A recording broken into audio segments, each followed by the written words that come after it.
All right, so when you get ready to change that screen, it should pop right in.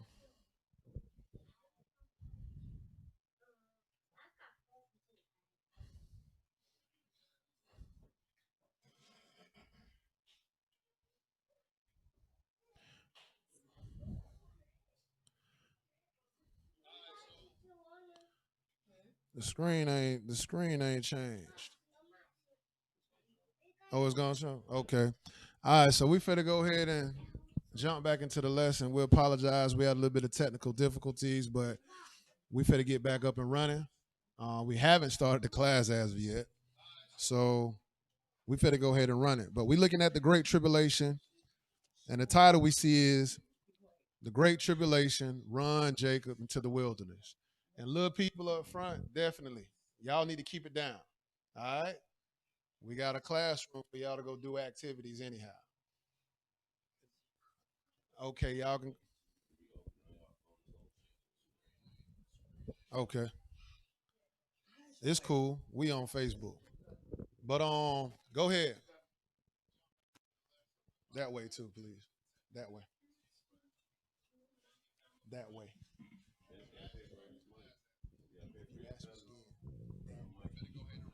Get the phone and go back.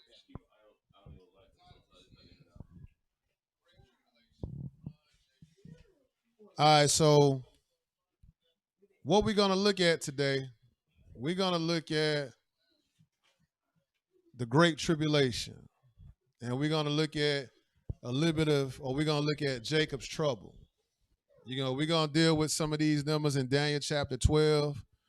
We're gonna look at even in history that the Catholic Church they did a ethnic cleansing by forcing people to serve their way.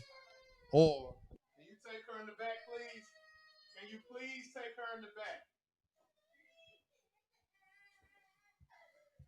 Tiana.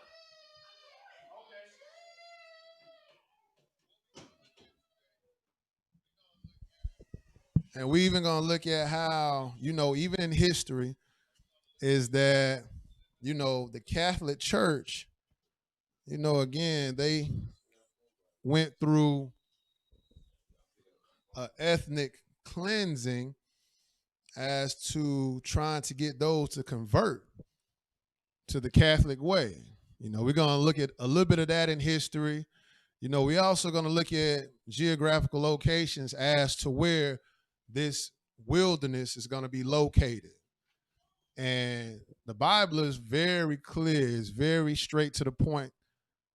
But even according to the Bible, it says that what? With all your getting, or with all your wisdom, get you some understanding. Or with all your getting, get understanding. So that's what we're going to do today. We're going to look at the wilderness, and we're going to look at the great tribulation. So we're going to go ahead and open it up in Genesis 46, because we're going to look at even in the beginning, right? All the way in Genesis, when the children of Israel, when they came out of Egypt, you got to realize that God had the children of Israel, what? In the land of Goshen. So even when you look at the children of Israel being saved or protected from these plagues that God had rained throughout Egypt, guess what? He's going to do it all over again. He's going to have a location set up in the Bible that we're going to read geographically. We're going to have a place of safety to hide from the Great Tribulation. That's why, again, the title is The Great Tribulation, Run Jacob into the Wilderness, not a 7-year tribulation. No, you will not be raptured off the earth. That's false doctrine. 7 years is another false doctrine. We're going to see in the Bible it's 3.5 years. When Jesus come back the second time to go into the wilderness, that's when Jesus is going to complete his other 3.5 years of his ministry. So we're going to look at this class and we're going to pray that we get some understanding. But let's open it up in Genesis 46, and we're going to read 26 through 29. Genesis 46, 26 through 29. When you get it, go ahead and read it, bro. All the souls that came with Jacob into Egypt, which came out of his loins, besides Jacob's sons' wives, all the souls were 66. So we see what? 66 souls But what it say in verse 27? And the sons of Joseph, which were born him in Egypt, were 2 souls. Go ahead. All the souls of the house of Jacob, which came into Egypt, were 70. So we see 70. 70 souls came into Egypt, right? You know, we looking at, or we setting the stage for the title of this class, because, you know, the second half of the title is what? Run Jacob into the wilderness. So the Lord is going to provide a place of safety for the children of Israel, or those that have even cleaved to the house of Israel. So we setting the stage because what? All the way in Genesis, we see is that 70 souls came into Egypt, right? That's what it said in the bottom of verse 27. It said, which came into Egypt were 70. That's 70 souls.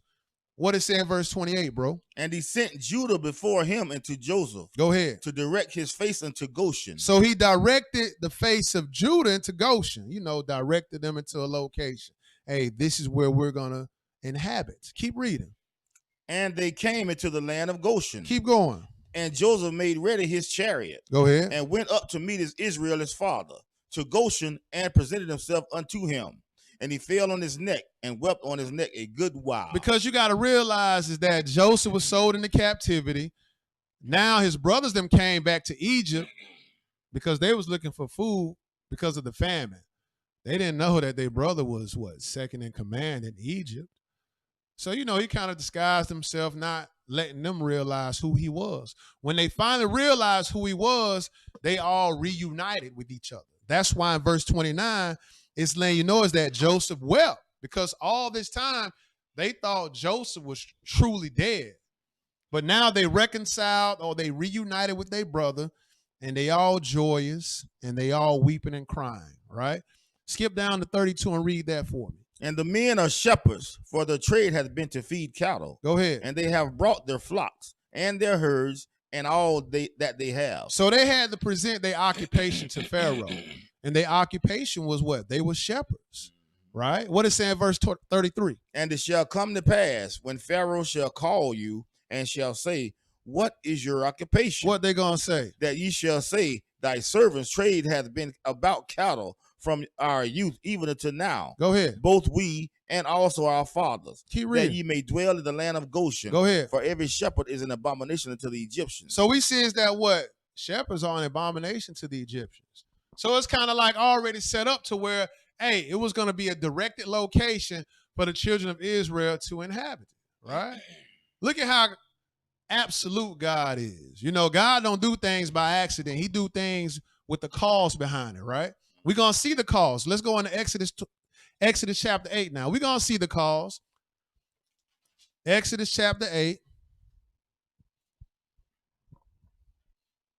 And let's pick it up at verse 20. Exodus chapter 8, verse 20. Picking up the same conversation, right? Exodus chapter 8, pick it up at verse 20. When you get it, go ahead and read it, bro. And the Lord said unto Moses, rise up early in the morning. Go ahead. And stand before Pharaoh. So we skip past, you know, from Genesis 46 to this point. You know, we're looking at how the children of Israel came into Egypt, 70 souls. What they tried to cause mass genocide or parent parenthood all the way in Exodus chapter 2 by killing off all the Hebrew boys that was born, right? So all this had occurred. So now the Lord told Moses to go before Pharaoh and say, let my firstborn go, the children of Israel, so they can come and serve me, right? So now Moses is going before Pharaoh, and it said in verse 20, it said what? And the Lord said unto Moses, rise up early in the morning and stand before Pharaoh and do what else? Lo, excuse me, lo, he cometh forth to the water. Go ahead. And say unto him, thus saith the Lord, let my people go, that they may serve me. Verse 21. Else, if thou would not let my people go, behold, I will send swarms of flies upon thee. Go ahead. And upon thy servants. Keep reading. And upon thy people, and into thy houses, and the houses of the Egyptians shall be full of swarms of flies, and also the ground whereon they are. So we see is that God is plaguing Egypt, right? We're going to even see within this class is that, you know, even the Pope that's going to be standing up during this time over the Great Tribulation, guess what? He's going to be plaguing or sending his wrath throughout the land. And what we're going to have a modern day Moses and Aaron. We're going to see is that they call what the two olive trees. But we got to realize is that everything under the sun is not new, it's all old. So it's all gonna happen again. We just gonna see, in the tail end of this class, we're gonna see is that the two olive trees, they're gonna be combating, the Pope of Rome or the military guy who's gonna be over the armies that represent Rome. They're going to be combating with powers that God is going to give them. But we looking at the same, prelude over here in Exodus chapter 8, right? The Lord just told Moses, hey, send a swarm of flies. And what it say in verse 22? And I will sever in that day the land of Goshen. He going to do sever. what? I will sever in that day the land of Goshen. So he going to separate. That's what sever means. He's going to sever or separate in that day the land of Goshen. Keep going. In which my people dwell. Go ahead. That no swarms of flies shall be there. No swarm of flies. Israel going to be in Goshen. No flies. None of these plagues are going to hit the land of Goshen.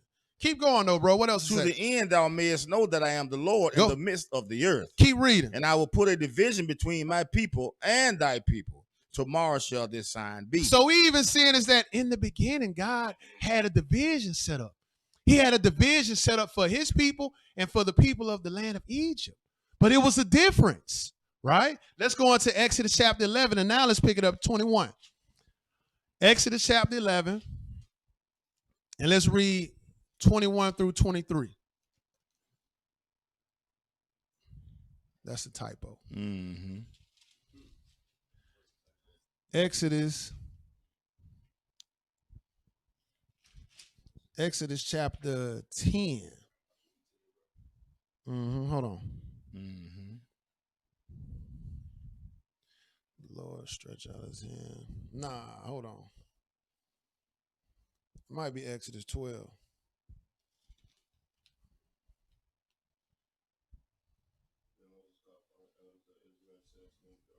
No, it ain't Exodus 12. It's Exodus chapter 9. Chapter 9. Gotcha. Yeah. Oh, I'm about to see.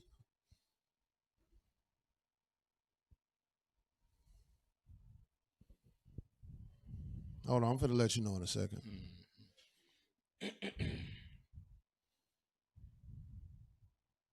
My bad, Exodus 10. Not Exodus 11, it's Exodus 10. Okay. Exodus 10, 21 through 23. Exodus 10, 21 through 23. When you get it, go ahead and read it, bro. And the Lord said unto Moses, stretch out thine hand toward heaven. Go ahead. That there may be darkness over the land of Egypt. Keep reading. Even darkness which may be felt. That's pretty dark, huh? Mm-hmm. It's so dark that you could feel how dark it is. Wow. Right? But we still looking at God sending these plagues upon the earth. So much for sun god Ra. Because if he was the true God of Egypt, guess what God just did? Over the God of Israel just put his light out. The Lord said, hey, I'm going to make it so dark that even you'll be able to stretch your hand out and feel how dark it is, right? What is it in verse 22, though? And Moses stretched forth his hand toward heaven, and there was a thick darkness in all the land of Egypt 3 days. Go ahead. They saw not one another. They saw not one another. Keep going. Neither rose any from his place for 3 days. So 3 days they was in darkness, right? Where was their light at? Keep going.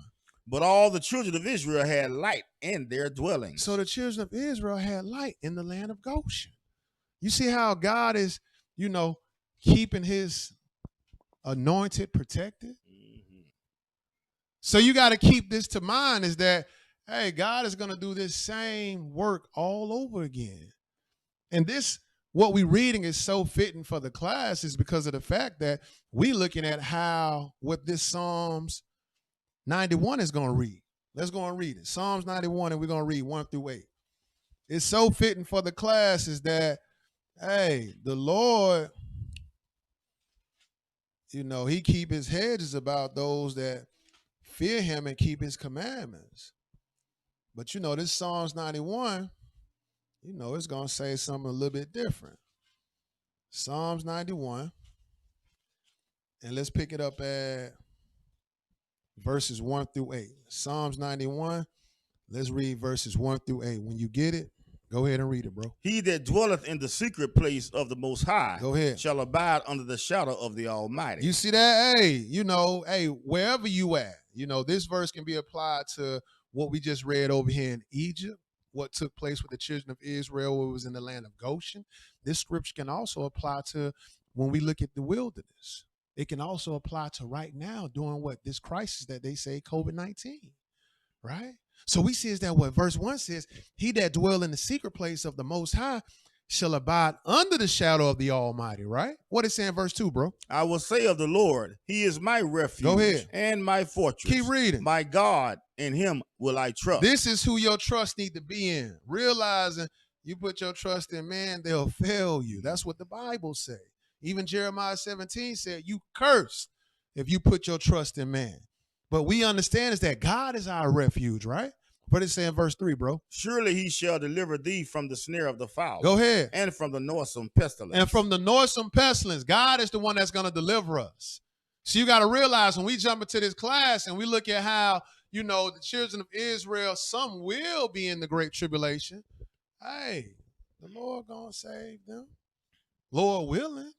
But you got to realize, hey, the Lord has set up a location geographically for his saints to be preserved for his coming, right? Keep reading. What else to say? Verse 4, bro. He shall cover thee with his feathers. Go ahead. And under his wings shalt thou trust. Keep reading. His truth shall be thy shield and buckler. You see that? His truth is going to be thy shield and buckler. In other words, God got you. Keep reading. Verse 5. Thou shalt not be afraid the terror by night. Go ahead. Nor for the arrow that flieth by day. You see that? When this is your refuge, when God is your refuge, look at what you ain't even really got to worry about. You ain't even got to worry about the terror that come by night or the arrow that fly by day. Because it's like God is the one that's your shield and buckler, right? What is saying verse 6, though? Nor for the pestilence that walketh in darkness. You see that? This is why, hey, we don't have no concern with this pandemic because we can read this. And we can understand is that, hey, in verse 6, it says, nor for the pestilence that walk in darkness. What else it reads? Nor for the destruction that wasted at noonday. So we can understand is that we are dwelling in the secret place of the Most High. We abide under the shadow of the Almighty. So by us abiding like this, we can realize that we ain't worried about no pestilence. Nah, we're not being foolish or ignorant towards the cause. But at the same time, we got our trust in God. So, by us having our trust in God, guess what? He's our refuge. He's our hedge or he's our shield and buckler. What is it in verse 7, though? 1,000 shall fall at thy side. You see that? Thousands have died, from this COVID-19. Thousands. But you see those that are serving God, he keep them preserved. So we're going to even tie this into the class. Keep reading, though, bro. And 10,000 at thy right hand. Go ahead. But it shall not come nigh thee. Keep reading. Only with thine eyes shalt thou behold and see the reward of the wicked. You see that? You're going to see the reward of the wicked. Not saying that they're getting rewarded with thousands of dollars. Yeah, that's going on right now. But the reward he's talking about is these pestilence plaguing the wicked. That's what he's talking about when he say that only with thine eyes thou shalt behold and see the reward of the wicked. Let's go over to Malachi chapter 3 right quick. Malachi chapter 3, because you got to realize, hey, they setting the stage, brothers and sisters. If you pay attention to the agenda they got behind these vaccines, hey, these vaccines ain't set up for all nations. These vaccines are set up for the nation of Israel. They truly are. So you got to realize they setting the stage. I'm not saying that we finna jump into Jacob's trouble, next year or so. Nah, but it's not too far off. And we're going to realize that what the Great Tribulation is really designed for the seed of Jacob, physically and spiritually, right? But look at what God said through the prophet Malachi. Over here in Malachi chapter 3 and verse 6. Look at what he said pertaining to how he don't change. Go ahead and read that, bro. For I am the Lord. Go ahead. I change not. You see that? God don't change, right? Keep going. Therefore, ye sons of Jacob are not consumed. You see that? The sons of Jacob are not consumed. So in other words, he don't change. Just getting that, letting you know is that the sons of Jacob are still here, not cast away, but still here doing the Lord's will, right? And we talking about the sons of Jacob, the so-called Negro, the Jew, the Israelite, the one that got somebody's foot on his neck. That's the sons of Jacob. Let's go and look at what the writer of Hebrews said the same thing over in Hebrews chapter 13. Let's go and catch that real quick. Hebrews 13, and we're going to read one verse here. Hebrews 13, and the writer of Hebrews is just clearly letting you know who was saying this in Malachi chapter 3.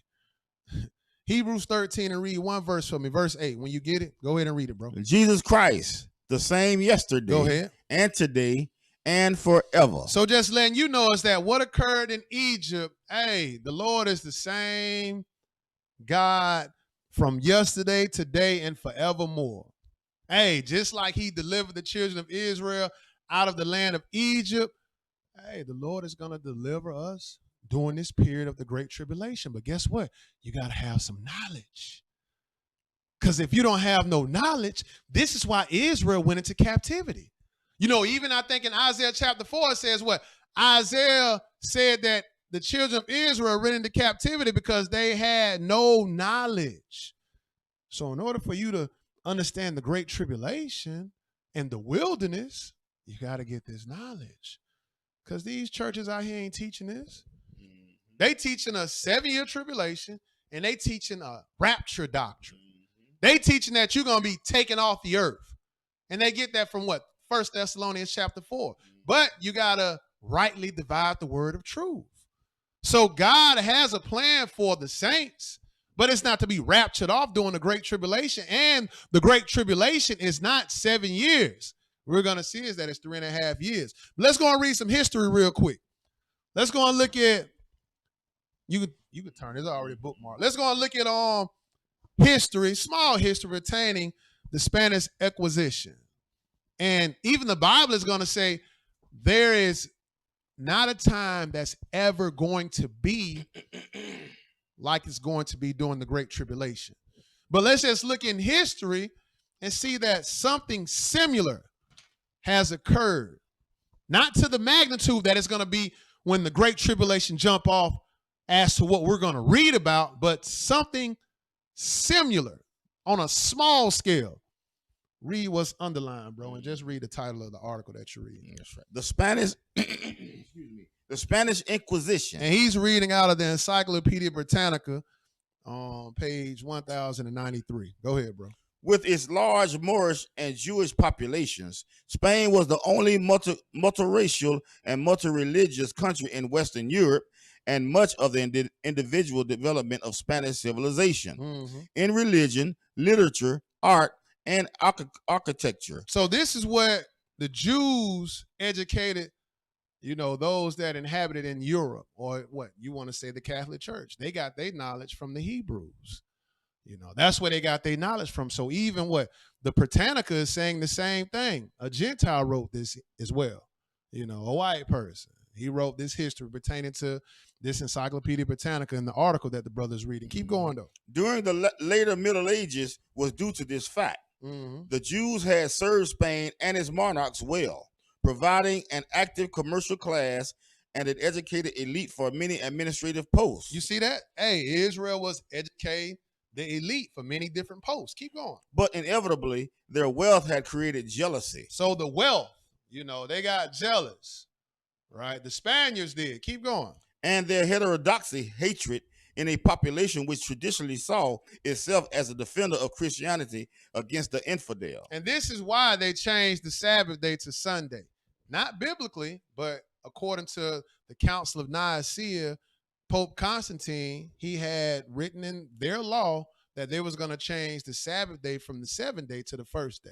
So this is why even in the Encyclopedia Britannica, they're saying that they call themselves the front runners for Christianity. Keep going though, bro. The Catholic kings, ever good tacticians, profited from this feeling. Mm-hmm. In 1478, they first obtained a papal bull from Sixtus IV, setting up the Inquisition to deal with the alleged evil influence of the Jews. You see that? So in other words, it's really just calling them the true Bible Christians. You know what I mean? If anything, you know, because Jews make up the tribe of Judah, but that's what they titled them as. But if anything, you know, it ties all the way to us. You know, hey, we influencing those to turn from the wicked ways of the world, to turn from the Catholic doctrine. So we would fit the very same mold as to the article that he's reading out of this Encyclopedia Britannica. So read that one more time, that part that you were just reading. Go ahead. To deal with the alleged evil influence of the Jews and conversos, which means converted Jews. You see that? Converted Jews. So this is why, again, the great tribulation run Jacob into the wilderness is just not the physical seed. You know, it's those that have converted spiritually as well, right? Which would be other nations. Because even in the Britannica is talking about the Jews and the ones that converted to becoming followers of Christ, right? Is that this acquisition was set up specifically for those. Keep going. Right down the line right here. Yeah, read that too, bro. The first Inquisitor General, Tomas de Torquemada, himself from a converso family. So you see that? He even came from a converted family. Look at what he did. Go ahead. At once started a propaganda campaign against the Jews. You see that? He came from a family that was converted, and look at what he grew up to become. He became a general, and he started a propaganda against the Jews to do what, bro? In 1492, he persuaded the Catholic kings to expel all Jews who refused to be baptized. You see that? Refused to be baptized under their doctrine. Because what? You was called a heretic if you didn't follow the Catholic way.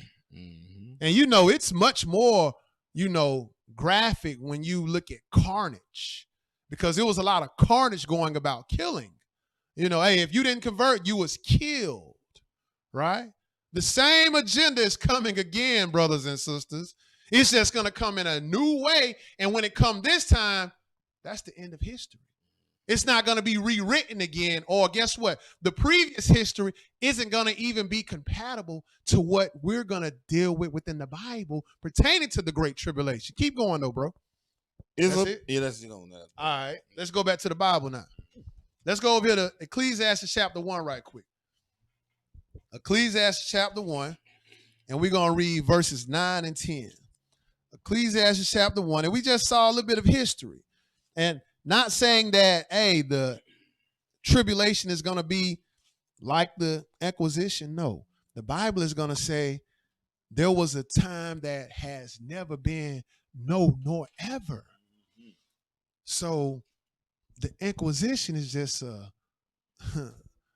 ant to a giant.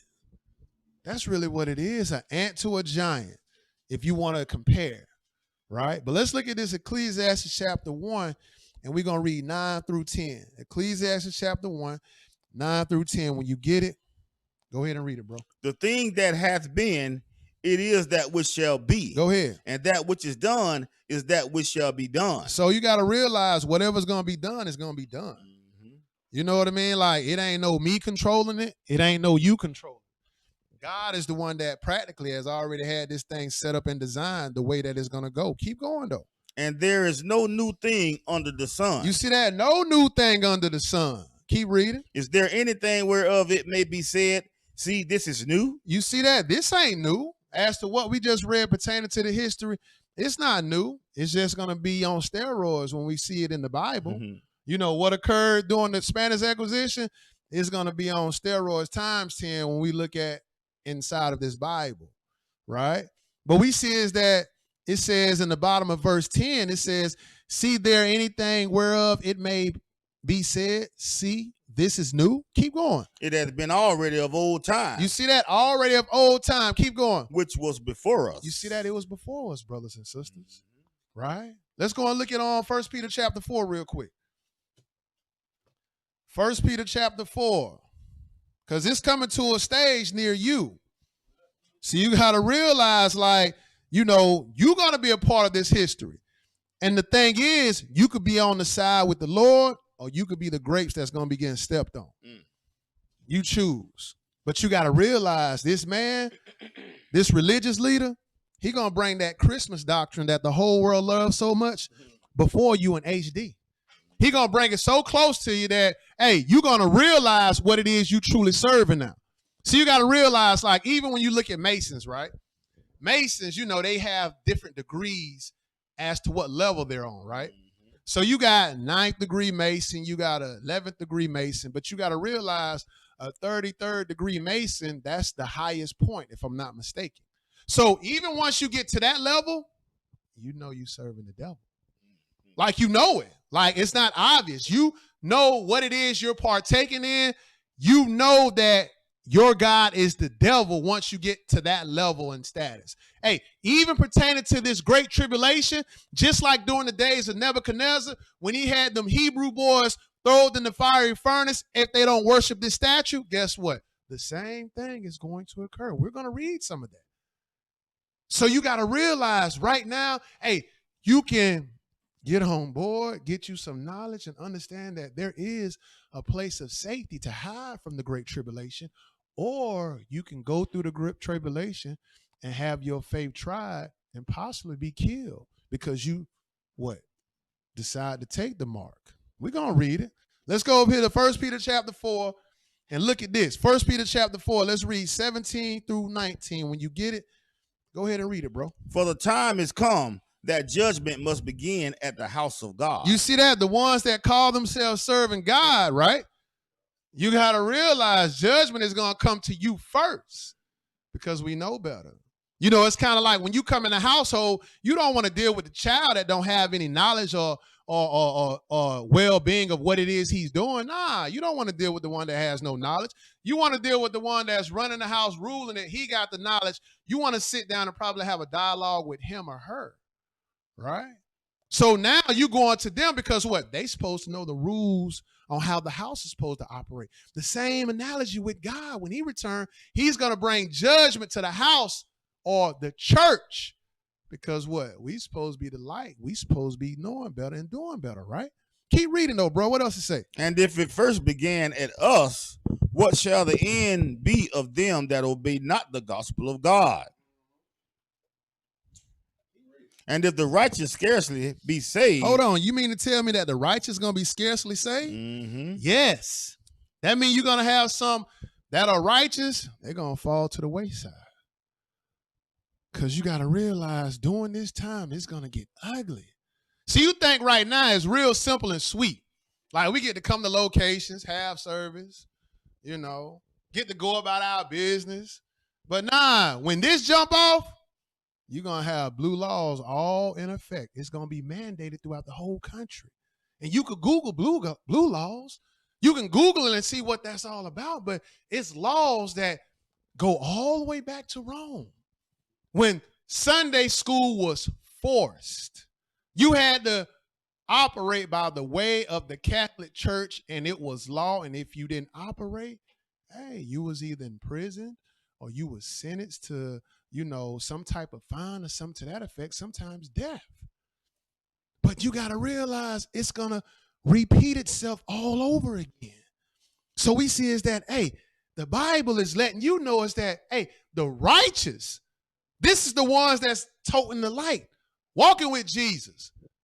They going to scarcely be saved. Keep going. Where shall the ungodly and the sinner appear? You mean to tell me if the righteous going to scarcely be saved, the sinner and the ungodly, where you think they're going to be at? Keep going though, bro. Wherefore, let them that suffer according to the will of God commit the keeping of their souls to him in well-doing as unto a faithful creator. You see that? Hey, in other words, keep yourself. Because there's going to be times where it's going to get worse than what it is. Keep yourself. Hold yourself fast until the coming of the Lord. Let's go over to Revelation chapter 3 now. Revelation chapter 3. And let's pick it up at verse 6. Revelation chapter 3. And we're going to pick it up at verse 6.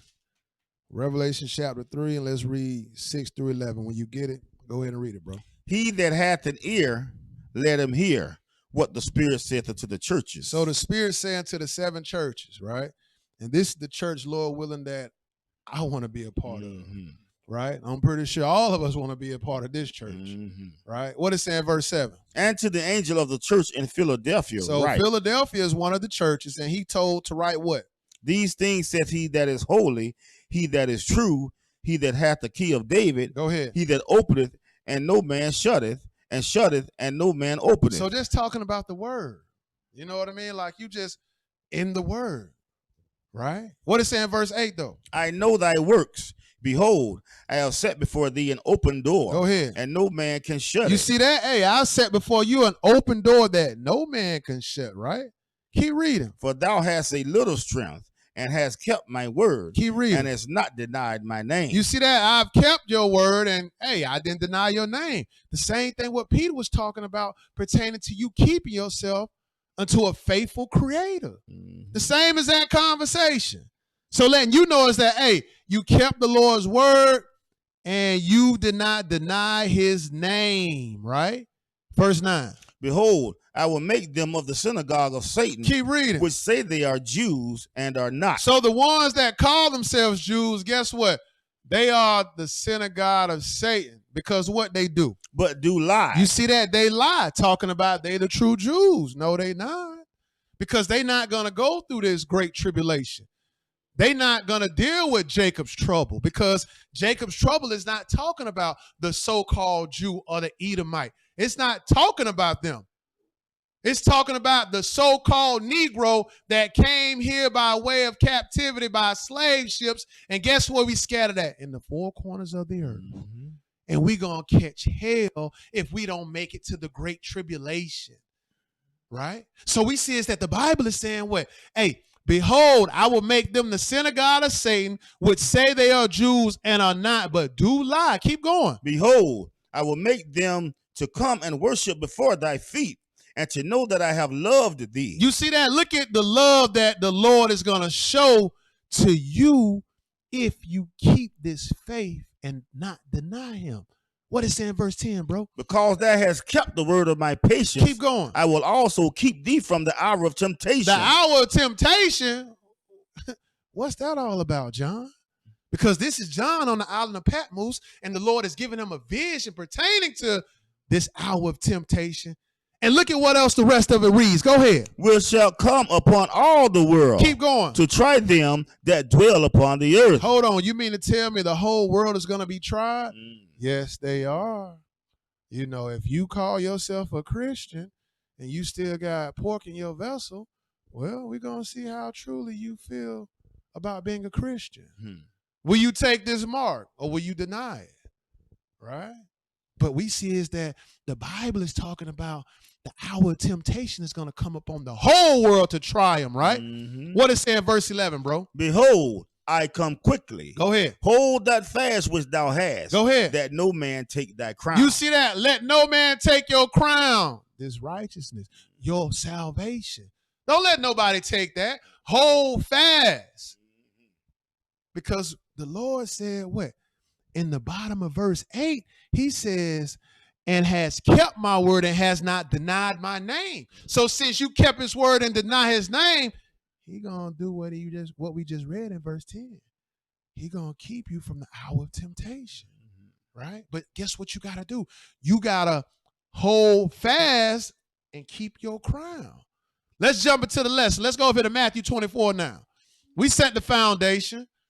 All right, so now let's jump into it. Matthew 24, and we're going to read this end time prophecy. Hey, when you're dealing with the great tribulation, you can never get rid of Matthew 24, ever. If you keep listening to these classes, you're going to hear Matthew 24 constantly. It's going to be so constant that you're going to already know to include Matthew 24 in a class pertaining to this title. Matthew 24, and let's pick it up at verse 14 because we ain't going to deal with the 3 questions. Because you can go back and read that, but the 3 questions is really talking about, you know, the time of the Lord's coming, when the temple going to be destroyed, and what's the sign of his coming. Right? So they asked when, what, and when was the temple destroyed? Right? 3 questions. And I probably said 2 twice, but 3 questions. So we know in history, 70 AD, the temple was destroyed. So now we jump to 14 is because we trying to figure out what signs to pay attention to when the Lord is coming and when he's coming. So Matthew 24, let's pick it up at 14. 14 through 22, when you get it, go ahead and read it, bro. And this gospel of the kingdom shall be preached in all the world for a witness unto all nations. Keep reading. And then shall the end come. So you mean to tell me everybody is going to practically hear this gospel? They're not going to have no excuses. You know, even the one that's in the Congos over there in Africa that live up under a rock, guess what? They're going to hear this gospel. They're not going to really have no excuse. So look at how much time the Lord is giving the world to get their act together. He's letting you know is that, hey, this gospel, not the gospel of Christmas, because that is not the gospel. Not the gospel that Christ died on Good Friday and he resurrected on Easter Sunday morning. That is not the gospel. Not the gospel that a holy convocation is supposed to be kept tomorrow, being the Christian Sabbath. That is not the gospel, brothers and sisters. The gospel he's talking about is, hey, Christ died for the past sins. He resurrected on the 7th day of the week. Hey, if you come up under his blood, eat this same word, you can be resurrected as well, keeping the commandments of God. From Genesis all the way to Revelations, that would be considered your gospel, right? So we see is that the Lord is so fair. He said, then the world shall come to an end, right? And we're not talking about the world itself. We're talking about the world that you know of today. Same-sex marriage. All that's going to come to an end. Fornication. All types of fornicating. Gonna come to an end. Idolatry. All going to come to an end. You know, I didn't have a stuttering problem just then. I just wanted to repeat myself to let you know it's all coming to an end. Rome is going to fall, brothers and sisters. If you up under that doctrine, you're going to fall with it, right? So we see is that Jesus said, hey, this gospel of the kingdom shall be preached in all the world for a witness unto all nations. And then shall the end come. What is saying 15, bro? When ye therefore shall see the abomination of desolation spoken of by Daniel the prophet stand in the holy place. Go ahead. Whoso readeth, let him understand. And you know what's so crazy is that the New Testament Christians tell you not to read the Old Testament. But Jesus is clearly telling you to go and read the Old Testament because that's what Jesus was reading from. He was reading of the Old Testament. So he's clearly, hint, giving you one, letting you know is that, hey, you need to go back and read Daniel the prophet because over in Daniel the prophet, he was given understanding by me, myself, pertaining to the abomination of desolation spoken of by Daniel the prophet. Go back and read it because what it says in 16, bro. Then let them which be in Judea flee into the mountains. So if you are already in the land of Judea, like the title says, run, Jacob. You better put on your running shoes. Because we see is that what? It says, then let them which be in Judea flee into the mountains. Go ahead. Let him which is on the housetop not come down to take anything out of his house. Keep reading. Neither let him which is in the field return back to take his clothes. Hey, you can't go back to the house and get nothing. You can't prepare your extra toothbrush. You can't do any of that. You need to be running for your life. So you got to realize this is the whole purpose of why the body of Christ got to be in one unit. Because, hey, man, when this thing jump off, Lord willing, if I'm still alive, hey, I'm going to want to entrust in this brother that, hey, man, go back and grab my family or be near so that we can all be bunched up together and get out of Dodge. One of the main reasons why I moved to Jacksonville. You know, hey, we already near this big body of water that we got to figure out how to cross. But God already got a plan set. He already got a plan set. It's just the fact that fear factor is in the back of my mind pertaining to this period. Right? So guess what? The Bible says with much increase come much sorrow. This is sorrow. It truly is. So we see is that the Bible is saying, hey, man, don't even go back in your house to pack an extra bag. What is saying 19, bro? And woe unto them that are with child. Hold on. You mean to tell me it's going to be woe unto the ones that are with child? That means the women that are carrying a baby, and what else? And to them that give suck in those days. So if you breastfeeding, it's going to be a tough time. Because just imagine, you're running for your life. So you got extra, what, 30 or 40 pounds on you. You got a baby that's being breastfed that, hey, if you're trying to keep secret and hid and hide in secret places, you got to keep this young baby not to cry because you trying to be incognito. So you got to realize, like, this is going to be troublesome times, brothers and sisters, right? What is saying verse 20, bro? But pray ye that your flight be not in the winter. Go ahead. Neither on the Sabbath day. And I can understand why not in the winter, because it's hard to travel in the winter, especially when you got a baby in your belly, or if you breastfeeding, that's tough. You trying to run through winter seasons with all this going on. That's a tough time. Even pertaining to, hey, pray that your flight be not on the Sabbath. You know, just understand, hey, Jerusalem may be very well shut down, or that location of the world may be shut down. Just look at what we're going through right now. We're going through a smidget of what's going to take place pertaining to this time. And they got laws where you got to wear masks. It's not really a law. It's their laws that they make up in the stores when you come to look at it all. But they got these mandates that, hey, you got to wear a mask. You got to be 6 feet apart. Certain restaurants aren't open yet. A lot of businesses are going out of business. You know, Carnival Cruise is one of the biggest ones that's actually going out of business, you know, due to the fact that ain't nobody taking no cruises. So just think about it. Hey, if the world has been shut down to this smidget of pandemic, then what make you think that it's not going to be possibly shut down in that particular location of the world when you running for your life? What is saying in verse 21? This is the reason why. Go ahead, bro. For then shall be great tribulation. Go ahead. Such as was not since the beginning of the world to this time, no, nor ever shall be. So what we just read in the Encyclopedia Britannica pertaining to the Spanish Inquisition, it's like an ant to a giant. It can't even be compared. See, when you look in the history pertaining to what occurred in Spain, when you had the Jews, which were the Negroes even back then, because Israel always been a dark race of people. No such thing as the black Israelites.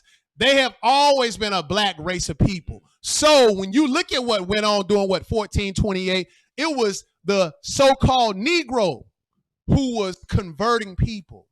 Because even in the beginning of that article, it said they allowed multiracial. Guess what? Hey, if it wasn't a dark race of people, why would it say multiracial? It wouldn't even say that if they was all white. Hint, hint. So just letting you know is that, hey, you got to realize, just like it was in history, how the Catholic Church was off with their head because they was heresy, is coming again to a theater near you. Hold tight. Listen to the class. So we see is that, hey, the Bible says, for there shall be great tribulation, such as was not since the beginning of the world to this time, no, nor ever be. Let's go over here to Daniel chapter. I'll read 22 for me, bro. Go ahead. And except those days should be shortened, go ahead. There shall no flesh be saved. You see that? No flesh is going to be saved if the Lord don't shorten these days. Go ahead. But for the elect's sake. You see that? He's going to shorten it for the elect's sake. Just like how you go back and look at the days of Noah, what the Lord allowed. He allowed all the righteous to die off. Then he came with the flood. But he saved Noah and his children and their wives. The same thing. The Lord ain't going to not allow this day to keep going, because if so, we all will be killed. Mm-hmm. But look who he's shortening it for. He's shortening it for the elect. Who are the elect? This brother, this sister, this brother, those that are doing the will of the Father, keeping the testimony of Jesus stored up in their heart until the coming of the Lord. These will be considered the elect. You finish that up, bro? Those days shall be short. Let's go over here to Daniel chapter 8 now. Let's look at some of these numbers, right? Because we're dealing with the Great Tribulation. In the Great Tribulation, hey, there's never been a time recorded. Never. So you can't even really compare it. The Spanish Inquisition, it can't even really be compared. We just read that in the history is to show that an event on a small scale occurred like this before. So now let's look at what Jesus was talking about pertaining to Daniel the prophet. Daniel chapter 8, let's pick it up at 9 through 14. Daniel chapter 8, 9 through 14. When you get it, go ahead and prophesy, bro. And out of one of them came forth a little horn, Go ahead. which waxed exceeding great toward the south and toward the east. So we says that what? You got a little horn that came out of the south, and it says he waxed exceedingly great, right? Keep reading, though. What else it says? And toward the pleasant land. And toward the pleasant land. We're going to see what the pleasant land is in this class. But we see is that what? In verse 10, it says it waxed great, even to the host of heaven. I'm sorry. Verse 9. And toward the east and toward the pleasant land. Jerusalem would be the pleasant land that he's going to wax great towards. What it say in verse 10, bro? And it waxed great, even to the host of heaven. Keep reading. And they cast down some of the hosts and of the stars to the ground and stamped upon them. Didn't we just read that in Matthew 24? Mm-hmm. We just read that in Matthew 24 pertaining to, hey, when the abomination of desolation spoken of by Daniel the prophet stand in the holy place, guess what? The great tribulation is going to take its course. And if you caught up in it, you're going to be killed, right? You will be considered the host of the heaven, or you will be considered the Lord's elect. But the Lord is going to cut this tribulation short for your sake. But we see right here, we see what? In verse 10 it says, and cast down some of the hosts of the stars to the ground and stamped upon them, right? That means some of us going to get killed. What else it say, bro? Verse 11. Yea, he magnified himself even to the prince of the host. Go ahead. And by him the daily sacrifice was taken away. Hold on. The what? The daily sacrifice was taken away. Keep reading. And the place of his sanctuary was cast down. So we paying attention to what it just read in verse 11. Letting you know is that, hey, the daily sacrifice was taken away. You know, if you YouTube the Temple Institute, hey, pay attention to what's going on over there in Jerusalem, because the Bible is talking about them, the imposters. You know, they're going to rebuild a temple. All that is a part of prophecy. So they already got this red heifer that hasn't blemished yet. The red heifer is still red with no blemishes. So we see is that even Daniel is talking about, hey, the daily sacrifice is going to be taken away, and the place of his sanctuary was cast down. Verse 12, go ahead. And an host was given him against the daily sacrifice. Go ahead. By reason of transgression. Keep reading. And it cast down the truth to the ground. You see that? It cast down the truth to the ground. What else it say, bro? And it practiced and prospered. You see that? It cast down the truth. Now you know, hey, some of us going to be killed, brothers and sisters. This is real life that we reading about, right? What is saying 13 though, bro? Then I heard one saint speaking. Keep reading. And another saint said unto that certain saint which spake, how long shall be the vision concerning the daily sacrifice? So concerning the daily sacrifice, keep going. And the transgression of desolation. Keep reading. To give both the sanctuary and the host to be trodden underfoot. Keep going. And he said unto me, unto 2,300 days, then shall the sanctuary be cleansed. So when 2,300 days has expired, then the sanctuary is going to be cleansed. That means Jesus is going to be back on this earth. You know, we ain't going to go into that part of the class because we'll be here for hours, you know. But we looking at 2,300 days. That's the number that you should put on a blackboard or should put on your notebook and try and deal with it and understand what is Daniel talking about when it comes to these 2,300 days. Because in verse 14 it says, then shall the sanctuary be cleansed. When? At the expiration of the 2,300 days. Let's go and look at it over here in Daniel chapter 12 again. We're going to look at some of these numbers inside of the 2,300 days. Over here in Daniel chapter 12, same topic, same conversation. Right now, we headed into the Great Tribulation. And we see is that what? In Daniel chapter 8, letting you know, hey, the daily sacrifice is going to be stopped and the sanctuary is going to be trodden underfoot. The Bible said, when are all these things going to come to pass? 2,300 days from that point. Let's look at it some more. Daniel chapter 12. Let's pick it up at verse 7 through 13. Daniel 12, 7 through 13. When you get it, go ahead and read it, bro. And I heard the man clothed in linen, which was upon the waters of the river. Go ahead. When he held up his right hand and his left hand unto heaven, and swear by him that liveth forever, that it shall be for a time, times, and a half. That's 1260. That's 3.5 years. That's 42 months. We're going to see it in the Bible. But at times, you can even look that up in your dictionary. It means a year. You know, it has many definitions for it, but one definition it has that's fitting for this is a year. So we see is that what? It says a time, that's 1 year. Then it says times, that's 2 years. So 2 years plus the 1, that's 3. And then it says a half. So you got a half of a year. So 3.5 years. 1,260 days is 3.5 years. 42 months is 3.5 years. We're going to see it in other locations. But we see is that it says, and I swear by him that live forever, that it shall be for a time, a times, and a half. Keep reading. And when he shall have accomplished to scatter the power of the holy people, all these things shall be finished. Keep reading. And I heard, but understood not. You see that? He heard and understood not, talking about Daniel. He didn't understand, but we see is that in the bottom of verse 7, it says, and when he shall have accomplished to scatter the power of the holy people, all these things shall be finished, right? It's going to be complete. But Daniel, he didn't understand the vision. Keep going, bro. Then said I, O my Lord, what shall be the end of these things? So what is going to be the end of these things? That's what Daniel asking this angel, right?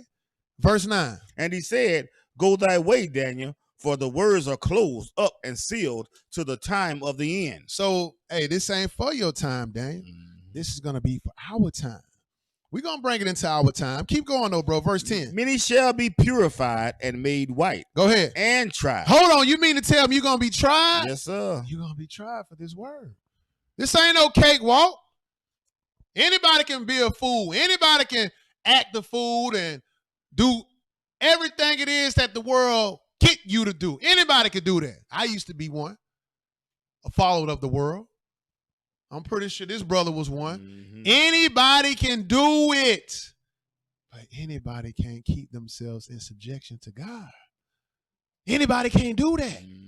You know, I always used to be told when I used to play ball, hey, everybody knows dormitories can't be out here doing what you're doing, because if it was so, the whole team would be filled up with all the college students. But everybody couldn't do what I was doing, right? Everybody can't do what a doctor does. Everybody can't do what a plumber does. It takes a special people. Everybody can't serve God the way it's written. It takes a certain people, but the Bible said, guess what? You're going to be tried, right? Let you know it's that, hey, many shall be purified and made white and tried. Keep reading. But the wicked shall do wickedly. You see that? The wicked going to keep doing what they do, being wicked. Keep reading. And none of the wicked shall understand. You see that? The wicked ain't going to understand. They're going to remain wicked. Keep going. But the wise shall understand. You see that? The wise is going to understand. Verse 11. And from the time that the daily sacrifice shall be taken away, Go ahead. and the abomination that maketh desolate set up, Keep reading. there shall be 1,290 days. So we got another number on the board. You can write these numbers down because it's kind of important for you to write them down. You know, but we got what, 2,300 days. We got 1,290 now, right? So we see is that the Bible said, pertaining to this 1,290, he said that the daily sacrifice is going to be taken away. You already know 1,260 is the Great Tribulation, 3.5 years. So we see is that what the Bible is saying, and from the time that the daily sacrifice shall be taken away, and the abomination that make desolate set up, there shall be 1,290 days. What is saying, verse 12, though? Blessed is he that waiteth and cometh to and cometh to the 1,305 and 30 days. So we got 1335. That's another number we got on the board. And we're going to deal with these numbers after the class, right? Just so that you can fully wrap your mind around what these numbers are referring to in this prophecy pertaining to Daniel, right? In the end of the world. So we see is that it says what? Blessed is he that wait and come to the 1,305 and 30 days. Verse 13. But go thou thy way till the end be. Go ahead. For thou shalt rest and stand in thy lot at the end of the day. So stand in your lot, Daniel. Hey, because you're going to be straight. Don't even worry about this. Let's go over here to Daniel chapter 11 now. Don't worry about this. It ain't for your time. Go your way because you're going to come in your lot. In other words, you're going to get up in the first resurrection. That's what the Lord is saying to Daniel. All right. So let's go and look at this Daniel chapter 11. And let's look at this 3.5 years. A times and a half a time. Daniel chapter 11. Let's pick it up at verse 31. An arm shall stand on its part. Go ahead. And they shall pollute the sanctuary of strength. And do what? And shall take away the daily sacrifice. So we putting the puzzle together. Right? We piecing everything together now. And we just saw us that what? In Daniel chapter 8, 2,300 days, the sanctuary is going to be cleansed. But inside of that 2,300 days, you got 1,260, which represent 3.5 years or the Great Tribulation pertaining to what Jesus said in Matthew 24.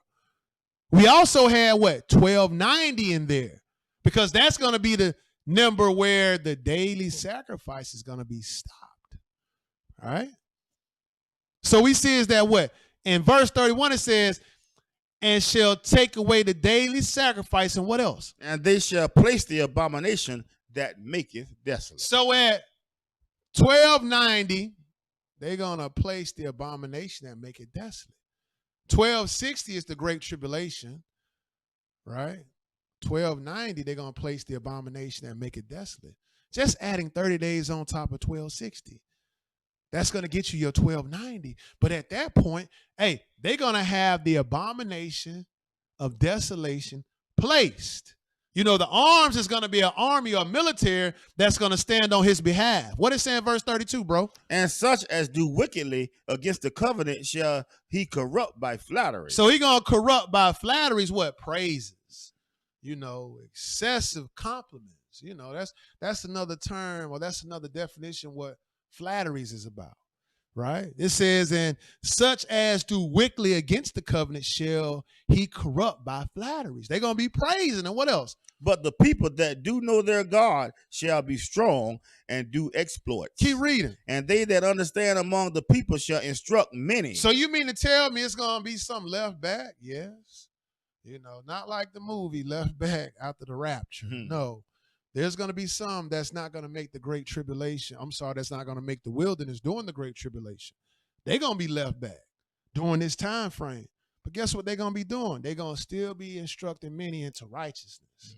Right? Keep going, bro. Yet they shall fall by the sword. So they're going to be killed by the sword. Go ahead. And by flame. Keep reading. By captivity. So they're going to be killed by fire because we're going to even read in this class is that the Lord is going to give him power to rain fire from heaven.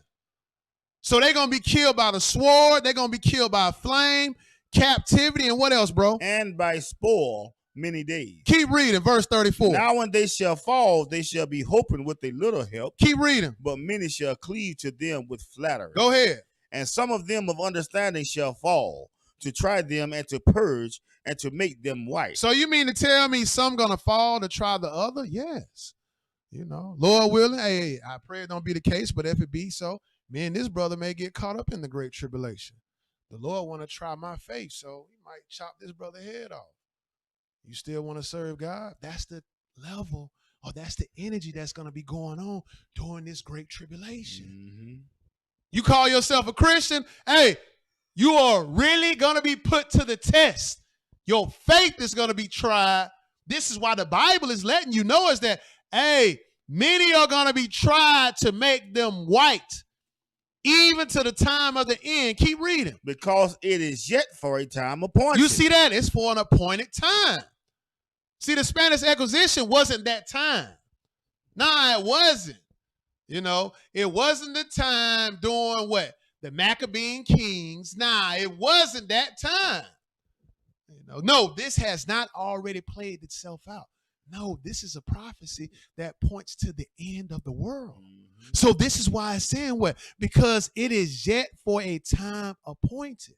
What is saying verse 36, bro? And the king shall do according to his will. Go ahead. And he shall exalt himself and magnify himself above every God. That's what he called himself now, Vicar of Christ. Vicarious Filii Dei. You add the Roman numerals of it is 666, but it also means Vicar of Christ. That means he is now your replacement of the Messiah or Jesus on this earth. That's why when you go to the cathedral, you go and confess your sins to a man in a booth because he is your spiritual father. But Jesus said, don't call nobody your spiritual father, nor a master, nor a rabbi. But this is the one. He's going to exalt himself above every God. So you got to realize he's doing it on the sneak tip now. But during this period, he's going to let the cat out the bag. Because he's going to come in the land and he's going to be like, hey, man, what y'all sacrificing to? I'm God. Y'all put that away. And then his army going to come in and shut down shop. So you got to realize, like, here in America ain't even going to be the world that it is right now. Just look at what's going on right now. Look at what the pandemic has done. You can't watch no NBA. They talking about bringing back college football. They possibly won't do it. You know, the Big 12, they not even doing it. They canceling their games, hoping that they actually allow them to play in the spring, thinking that this thing going to be done by then. Like, yeah, Jersey. Like, yeah, exactly. Currency. You know what? You got Bitcoin now on the play. Like, all this is actually, go that way, sweet. Go that way. You got to realize, like, America is crumbling right now. It truly is. Like, it's crumbling. You got to realize, like, a lot of college institutions are banking on if college football play this year. Because if not, even the colleges, they in trouble. You got to realize, like, college football generates billions. Yes, I said it with a B. Billions of dollars. So you got to realize, if those billions aren't coming through, how are these lights being paid at these college institutions? How does water stand on? How are you able to pay your staff? See, you got to see the trickle effect that this pandemic is causing. Just letting you know, hey, America ain't even going to be at the state it's going to be in once this take its course. But you still going to have those cleaving onto their possessions, not willing to leave it behind because they don't have no faith in this. They don't think this going to happen. So we see is that, hey, even this man is going to exalt himself and call himself God. What else he going to do? And shall speak marvelous things against the God of God. And he said that some time ago. The Pope said that, hey, you know, Adam and Eve was a fable. I got a magazine in my backpack. I could read that. That Adam and Eve was a fable, and it didn't really take its course. Right? He's talking about the God of gods. They had the audacity to change what? The weekly Sabbath, which is the 7th day of the week, to the Christian Sabbath, the first day of the week. So he's speaking marvelous things right now. Keep reading, bro. And shall prosper till the indignation be accomplished. Keep going. For that is determined shall be done. What is saying 37, bro? Neither shall he regard the God of his father. You see that? He ain't going to regard the gods of Nebuchadnezzar, because Nebuchadnezzar, once he was humble, he said, hey, if anybody talk against Daniel's God, I'm going to kill him. He didn't have no regard of the God of Israel. That would be the God of his fathers. Right? Keep reading, bro. Nor the desire of women. You see that? He ain't going to have no desire of women. You can't even bring a nice young woman in to bribe him with sex. He's good with that. Because you got to realize, look at these athletes and entertainers.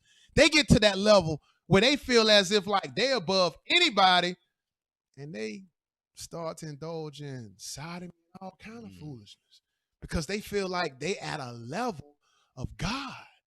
He's going to be at that same level. But he's going to be considered a God on another level because he ain't going to regard the God of his fathers, nor the desire of women. Keep reading. Nor regard any God, for he shall magnify himself above all. You see that? He going to magnify himself above all. Skip down to 41 and read that for me. He shall enter also into the glorious land. He shall enter where? Into the glorious land. Keep reading. And many countries shall be overthrown. You see that? He's going to overthrow many countries, but he's going to enter into the glorious land. The glorious land is Jerusalem, brothers and sisters. We're going to read that. What else it says? But these shall escape out of his hand. Pay attention. Go ahead. Even Edom. Go ahead. And Moab. Who else? And the chief of the children of Ammon. So he's going to let these 3 nations escape out of his hand because they preserve for something else. We're going to look at it. They preserve for something else, but look at how absolute the Lord is, brothers and sisters. The Lord didn't do this by accident. He did this because he called the end in the beginning. He already had the end already set in the beginning, and he already had this written up. So we see is that what? Edom, Moab, and Ammon, they're going to be preserved for the end. Skip down to 45 and read that one verse, bro. And he shall plant the tabernacles of his palace between the seas in the glorious holy mountain. He going to do what? He shall plant the tabernacles of his palace Go ahead. between the seas in the glorious holy mountain. You see that? He going to plant his palace. This is talking about what? Verse 31. When he go into that land and set up shop, he going to go and magnify himself as God. That's why we're going to read in this class. They're going to measure the court outside of the temple for the Gentile, which is for this man. Because he ain't going to be able to sit on the throne of David or sit in that land. Nah. It's already designed for him to be set for his own demise. Look at how clear the Bible is. This is why you need to get some understanding. This is why. So we see is that what? It says, and plant the tabernacles of his palace between the seas and the glorious holy mountain. What else it say? Yet he shall come to his end. Go ahead. And none shall help. Hold on. You mean to tell me nobody ain't going to be able to help him out of this? Nah, because he understands dark sentences. He know better. So he already know what he getting himself into. So it ain't no repenting. It's like you willfully know what you're doing. So nobody ain't going to help you out of this situation. Let's go look at it again. Let's go over to Revelation chapter 12 now. Revelation chapter 12. Let's look at it again. Let's look at the great tribulation or a piece of it. But we're going to look at first what's going to happen with Jacob. See, we're looking at Jacob running in the wilderness to hide from the great tribulation. That's what we're looking at. So let's take a glance of it over here in this Revelation chapter 12. Revelation chapter 12, and let's pick it up at verses 1 through 6. Revelation chapter 12, verses 1 through 6. When you get it, my brother, go ahead and prophesy. And there appeared a great wonder in heaven. Go ahead. A woman clothed with the sun. The woman will be the nation of Israel. Go ahead. And the moon under her feet. Keep reading. And upon her head a crown of 12 stars. The 12 will be the 12 tribes, but this is what a dream that even Joseph had over here in Genesis 37. You know, the sun and the moon would make up his father, Jacob and Rebekah. Oh, I'm sorry, Jacob and Rachel. But then what? The 12 stars would be the 12 tribes of Israel, right? Just playing back that conversation. Just letting you know what this chapter is talking about. So the woman clothed with the sun, that would be the nation of Israel. The 12 tribes would be the 12 tribes. The 12 stars would be the 12 tribes. But what it say in verse 2 though, bro? And she being with child cried, travailing in birth and pain to be delivered. Keep reading. And there appeared another wonder in heaven. Keep going. And behold, a great red dragon. A great red dragon, go ahead. Having 7 heads and 10 horns. Keep reading. And 7 crowns upon his heads. What it say in verse 4? And his tail drew the third part of the stars of heaven. So we talking about the devil here. You know, his tail didn't literally draw stars. It just drew the angels. That's why the Bible says, it's an innumerable amount. And the devil took a third of them. So it just is talking about how his tail drew the third part of the stars of heaven are the angels. And where was they cast at, bro? And did cast them to the earth. Keep reading. And the dragon stood before the woman, which was ready to be delivered. Go ahead. For to devour her child as soon as it was born. As soon as Jesus was born, because he was the one that was born out of this woman, the nation of Israel. So as soon as he was born, you had what? Herod trying to kill him.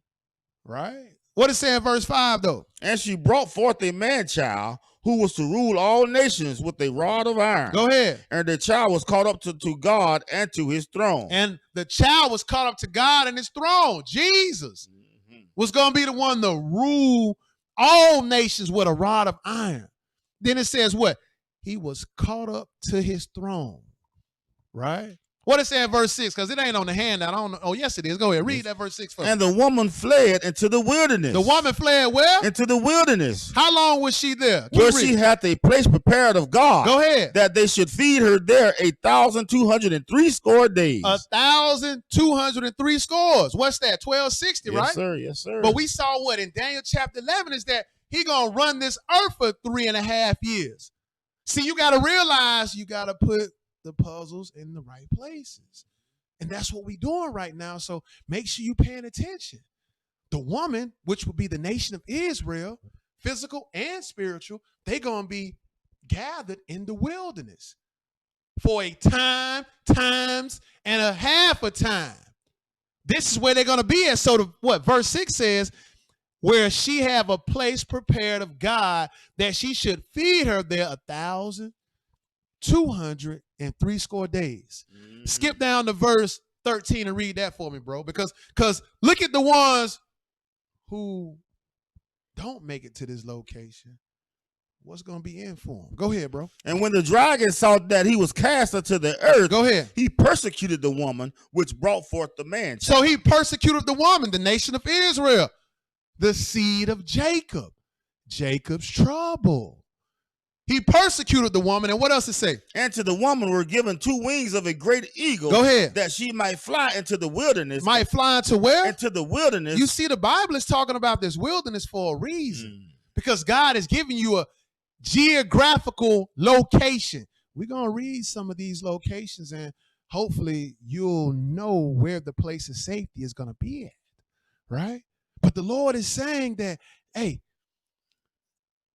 and to the woman were given 2 wings of a great eagle that she might fly into the wilderness. And what else? And to her place. Go ahead. Where she is nourished for a time. That's 1 year. And time. That's 2 years. And a half of a time. That's a half a year. So that's 3 years and a half from who? From the face of the serpent. From the devil. Because the devil is the one that's trying to persecute the woman. Keep reading, bro. Verse 15. And the serpent cast out of his mouth water as a flood. So this water is just a military. Because that's what's going to be coming after you. That's why you got to run, Jacob, run. And they got military tanks already put together. They got all these empty buildings that they build warehouses thinking that they building it for new jobs, but eventually they close up and they just sitting there. Why they don't just bulldoze these buildings? Because they sat there for a reason. I was riding down the highway going to work, man. I seen a doggone flatbed full of coffins on the back. I'm like, what the heck? You know, I don't know if he got those coffins from a cemetery or if he was taking them to a cemetery. I don't know, but it was just kind of odd, you know, because some of the coffins, you know, they was prestige. They weren't just your typical coffins, you know. So it probably was some bodies in there. I don't know. But what I'm saying is, hey, they are getting this stage ready because this stuff is going to come to pass. So we see is that the Lord was able to swallow up this flood with the earth. Keep reading. Okay, I'm going to finish 15. Go ahead. 15 again. And the serpent cast out of his mouth water as a flood after the woman, that he might cause her to be carried away of the flood. What is saying 16? And the earth helped the woman, and the earth opened her mouth. Go ahead. And swallowed up the flood which the dragon cast out of his mouth. You see that? The Lord opened up the earth and swallowed up the flood. Just talking about the military. In other words, the Lord got a place designed for the woman to flee into. And he's going to allow that take its course. He ain't going to, hey, if he already got it written, he ain't going to let the prophecy not play itself out. You know, he's going to help the cause. So, hey, the military on your tail, he going to allow the earth to open up and swallow them up. In other words, he going to take care of them. But what the devil going to do once he can't get to the woman that has made it to the place of safety? What is it in 17? And the dragon was wroth with the woman. Why was he wroth? Because he couldn't get at her. But guess what he going to turn back and do? Go ahead. And went to make war with the remnant of her seed. Who do what? Which keep the commandments of God. Go ahead. And have the testimony of Jesus Christ. These are the ones that didn't make it to the wilderness. Right? Yes, sir. But you got to realize, hey, just like that ark was closed up, or the door on the ark was closed up, when the Lord got ready to flood that earth, the wilderness is going to be the same exact way. Mm-hmm. You know, that time going to be over with. If you don't make it over there, you know, before 1290 jump off, hey, it's a wrap. Mm-hmm. You better be trying to duck and hide, keep yourself in the most secretest location. That's why it's going to be tough for a woman that's carrying a baby or that's giving breast milk to a baby.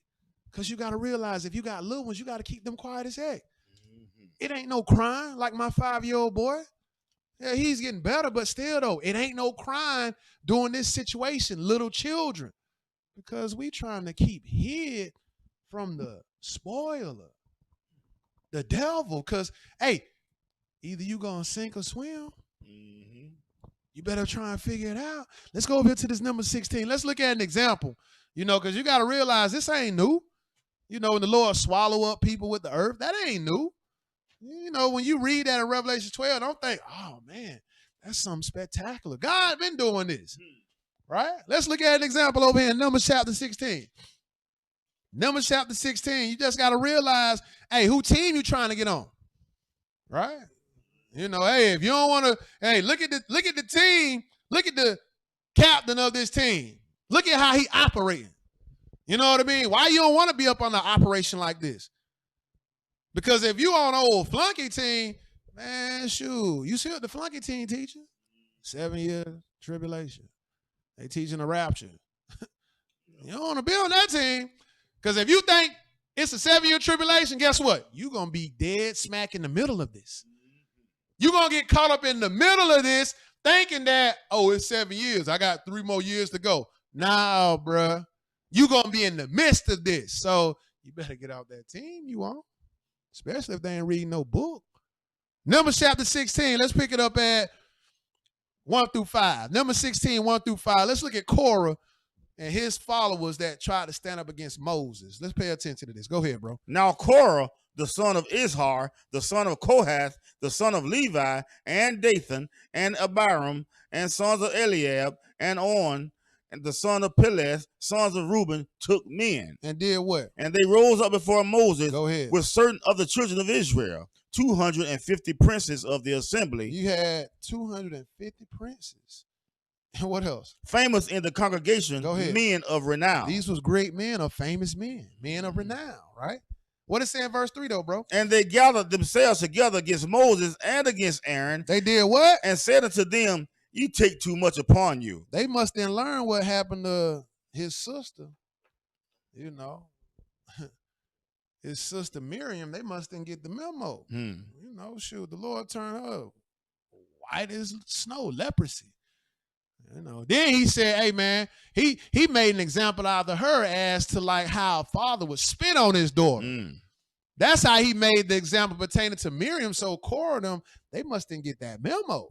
Because it said in verse 3, and they gathered themselves together against Moses and against Aaron and said unto them what? You take too much upon you. Go ahead. Seeing all the congregation are holy, every one of them, and the Lord is among them. Keep reading. Wherefore then lift ye up yourselves above the congregation of the Lord. Go ahead. And when Moses heard it, he fell upon his face. Keep reading. And he spake unto Korah and said unto all his company, saying, even tomorrow the Lord will shew who are his. Go ahead. And who is holy, and will cause him to come near unto him, and even him whom he has chosen will he cause to come near unto him. Skip down to 20 and read that for me.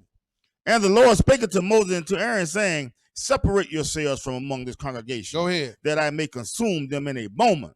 Keep reading. And they fell upon their faces and said, O God, the God of the spirits of all flesh. The spirits of what? All flesh. I mean, he's the spirit over all flesh.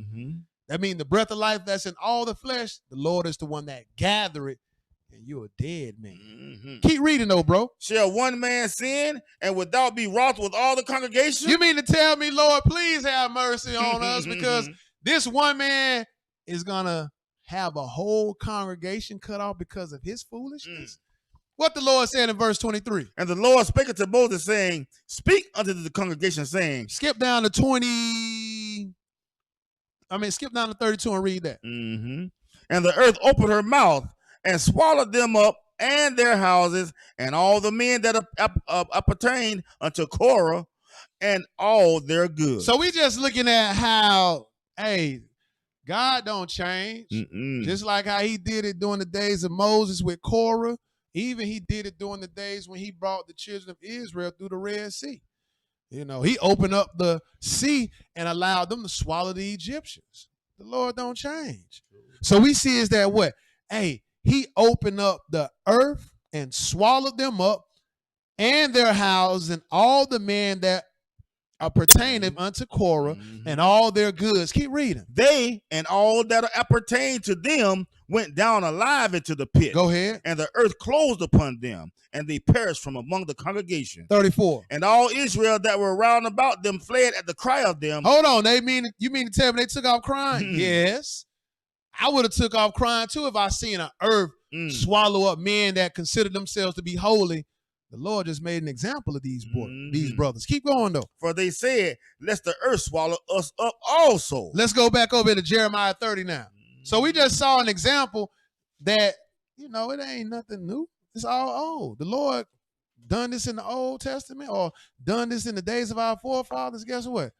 He's going to do it as to what we just read in Revelation chapter 12. He's going to allow the earth to open itself up and swallow a military that's going to be on our hot pursuit trying to cut us off, right? Because the devil is after us. Why? It's because, hey, he's trying to persecute the woman. Just like how Herod was trying to persecute Jesus. Jeremiah chapter 30, and let's read 1 through 7. Jeremiah chapter 30, 1 through 7. When you get it, go ahead and read it, bro. The word that came to Jeremiah from the Lord, saying, go ahead. Thus speaketh the Lord God of Israel, keep going, saying, write thee all the words that I have spoken unto thee in a book. Verse 3. For lo, the days come, saith the Lord, that I will bring again the captivity of my people Israel and Judah, saith the Lord. So he's not taking them back into captivity. He's breaking them out of captivity. That's what he's doing. When he say, I will bring my captivity again, he breaking them out of captivity, right? Keep reading, bro. And I will cause them to return to the land that I gave to their fathers. Go ahead. And they shall possess it. So now the Lord, because we talking about what's going to occur in the end, right? He's going to return us to our land, right? This will be the year of Jubilee, right? But keep going, though. What else it say, bro? And these are the words that the Lord spake concerning Israel and concerning Judah. But something got to take place first, right? The Lord is just not going to off you right into the land. Nah, you got to work for this, brother. Keep reading. For thus saith the Lord, go ahead. We have heard a voice of trembling, of fear, and not of peace. So we heard a voice of trembling, fear, and it wasn't peaceful. What was the voice? Verse 6. Ask ye now and see whether a man doth travail with child. You see that? Like a woman travailing with child while she about to have a baby. The Bible said a man is going to be travailing like that. Keep reading. Wherefore do I see every man with his hands on his loins. You see that? A man with his hands on his loins. Like just in fear, shaking, trembling. Keep reading, bro. As a woman in travail. Go ahead. And all faces are turned into paleness. Hey, they so afraid and so shook as to what's coming down the pipeline until they look like ghosts. That's just how afraid they look. The Bible said they turned into paleness. Why is that, brother? Verse 7. Alas, for that day is great. That day is great. Go ahead. So that none is like it. Hold on. You mean to tell me never recorded in history, there's not going to be a time like this? No, my brother. No, my sister. What is this day called, bro? It is even the time of Jacob's trouble. You see that? Jacob's trouble. But what else is to read, bro? But he shall be saved out of it. You see that? He going to be saved out of it. But you got to be tried in the fire, though. You're going to go through it. And it's called Jacob's trouble. Let's look at a little bit of it. Let's go over to Lamentations chapter 2. Yeah, read that. My bad, bro. Skip down to 12 and skip down to, hold on for a second. Okay. Yeah, go ahead and read that. Skip down to 12 and read 12 through 15. Go ahead. For thus saith the Lord, go ahead. Thy bruise is incurable. Go ahead. And thy wound is grievous. You see that? That wound is grievous and your bruise can't even be cured. This is how deep in sin the nation of Israel is. You know, this is why Jacob's going to be tried, right? Because either you're going to choose a side, but you're going to be running for your life.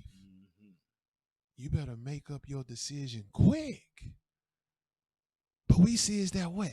The Bible is saying thy bruise is incurable.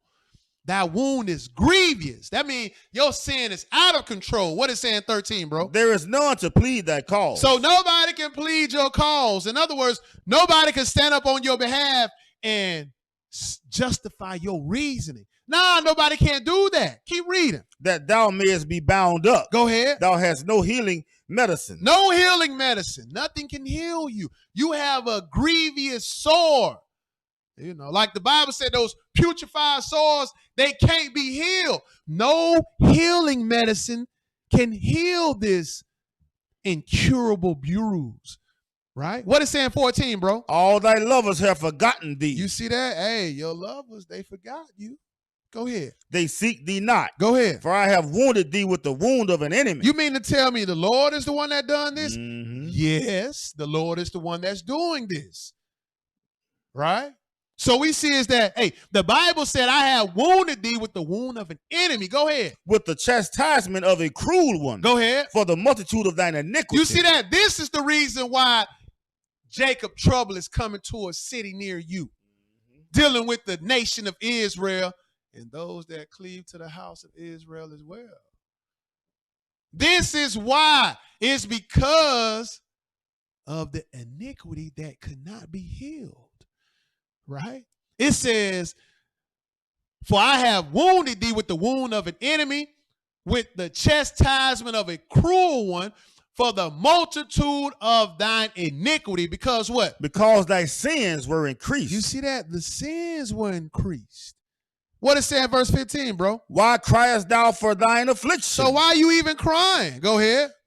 Thy sorrow is incurable for the multitude of thine iniquity. Go ahead. Because thy sins were increased, I have done these things unto thee. Who did it? I have done these things unto thee. The Lord has done it. Yes, sir.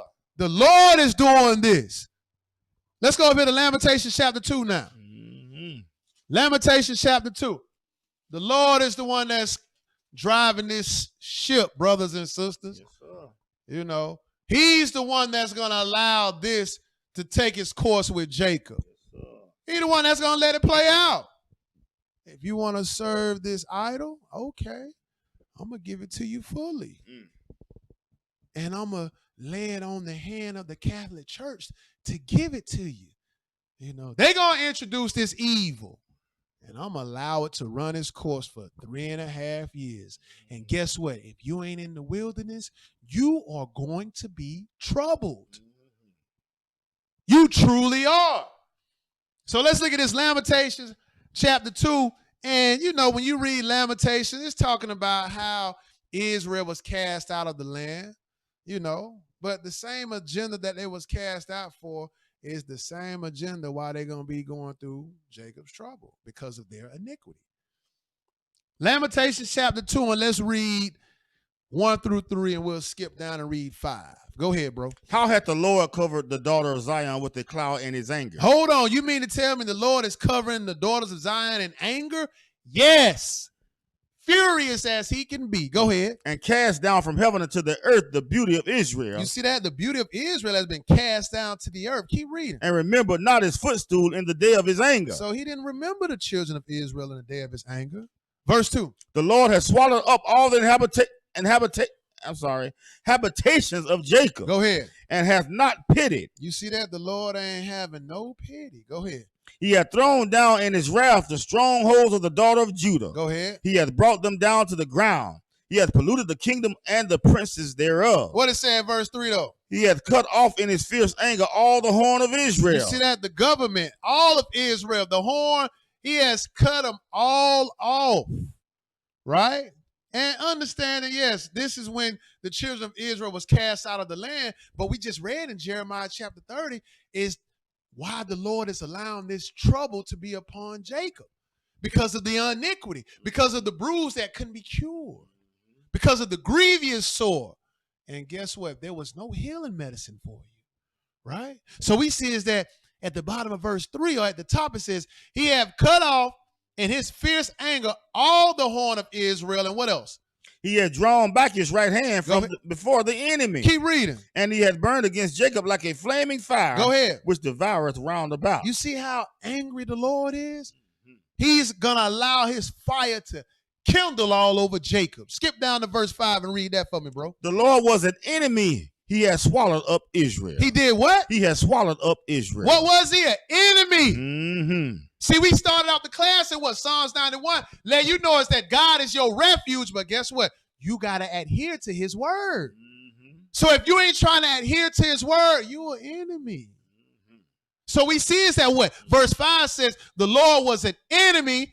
He has swallowed up Israel. And what else? He has swallowed up all her palaces. Go ahead. He had destroyed the strongholds and hath increased in the daughter of Judah mourning and lamentation. Mourning and lamentations. Let's go over here to Revelation chapter 6 now. Let's look at some of this great tribulation during the period of Jacob's trouble, because this all going to be going on. You know, this is like a Star Wars trilogy. You know, you got a lot of stuff going on during this time period. You got Jacob trying to run for his life during the Great Tribulation. You got the woman that was able to make it to the wilderness and hide out during the Great Tribulation. So you got a lot going on at this time. So now we finna go and look at what's going on during the Great Tribulation. Revelation chapter 6, and we're going to read 1 through 11. Revelation chapter 6. This is why it's important for you to get you some understanding. It's very, very, very important for you to get you some understanding, brothers and sisters. Revelation chapter 6. And let's look at some of these seals that's going to be loosed. And seals is destruction that's coming from man.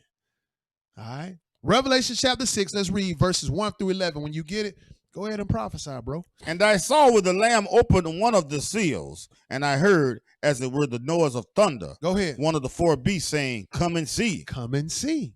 Keep reading. And I saw, and behold, a white horse, and he that sat on him had a bow, and a crown was given unto him. Go ahead. And he went forth conquering and to conquer. So this white horse just symbolizing destruction. Each horse is going to represent a type of carnage or destruction that's going to be going about during the Great Tribulation. So we see is that what the white horse, he had a bow and he went forth to conquer and conquer. Look at how he's going to be conquering the earth. Verse 3. And when he had opened the second seal, I heard the second beast say, come and see. Go ahead. And there went out another horse that was red. So another horse that was red, they all running conjunction with each other. They all are showing signs of destruction that's going to be taking its course throughout the Great Tribulation. So we're looking at the red horse, and what does it represent? Go ahead. And power was given to him that sat thereon to take peace from the earth. Take peace from the earth. How you going to do that? Go ahead. And that they should kill one another. You see that killing going to be going about. This is going to take peace from the earth, and how they going to be killed? And there was given unto him a great sword. A great sword. Verse 5. And when he had opened the third seal, I heard the third beast say, come and see. Go ahead. And I beheld, and lo, a black horse, and he that sat on him had a pair of balances in his hand. So what was he doing with these pair of balances? Go ahead. And I heard a voice in the midst of the four beasts say, a measure of wheat for a penny. So a measure of wheat for a penny. Go ahead. And 3 measures of barley for a penny. That barley is going for mad cheap. Mm. That wheat is going for mad cheap as well for a penny. Mm. That's letting you know is that the economy is going to be jacked up. The currency that we know of today, the green dollar, it's not going to be in existence right now. No need for it. You know, the dollar right now is already weak. Mm-hmm. Just think of how they're giving out all this money talking about stimulus checks, right? guess what that's doing? That's weakening the dollar. If you just printing money, printing money, printing money, you weakening the dollar bill. That is truly what you're doing. So just look at the prophecy playing itself out. But at this time, it's not going to be secret. Everybody's going to know of this. So we see is that what? Hey, they got a balancing. And you know the balancing. You know how you put something heavy over here and you put the same weight and you try to balance them out.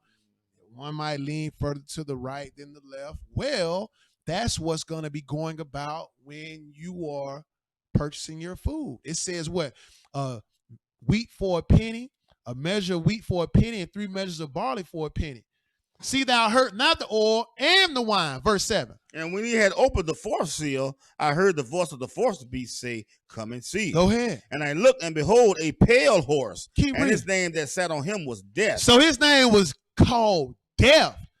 And what followed him, bro? And hell followed with him. You see that? Hell followed with him, because that means it's going to be destruction after him. Everything is going to be laid desolate. Mm-hmm. The condition at this time is going to be very great. It's going to be hell. Just like it says in Isaiah chapter 4, hell at this point would be the condition. Because what? You got wheat going for a penny. Something else is going to be implemented in this as well to let you know how hellish the condition is. So we see is that what? Hey, it was a pale horse, and Death sat up on the pale horse, and hell followed him. And what else it says? And power was given unto them over the 4th part of the earth. To do what? To kill with sword. What else? And with hunger. Go ahead. And with death. Keep reading. And with beasts of the earth. You mean to tell me all of that is hell? Yes. Mm-hmm. Because if you killing somebody with the beasts of the earth, that's like what occurred with Daniel when he was put in the lion's den. I mean, hey, the Lord is going to allow these people to have animals kill you.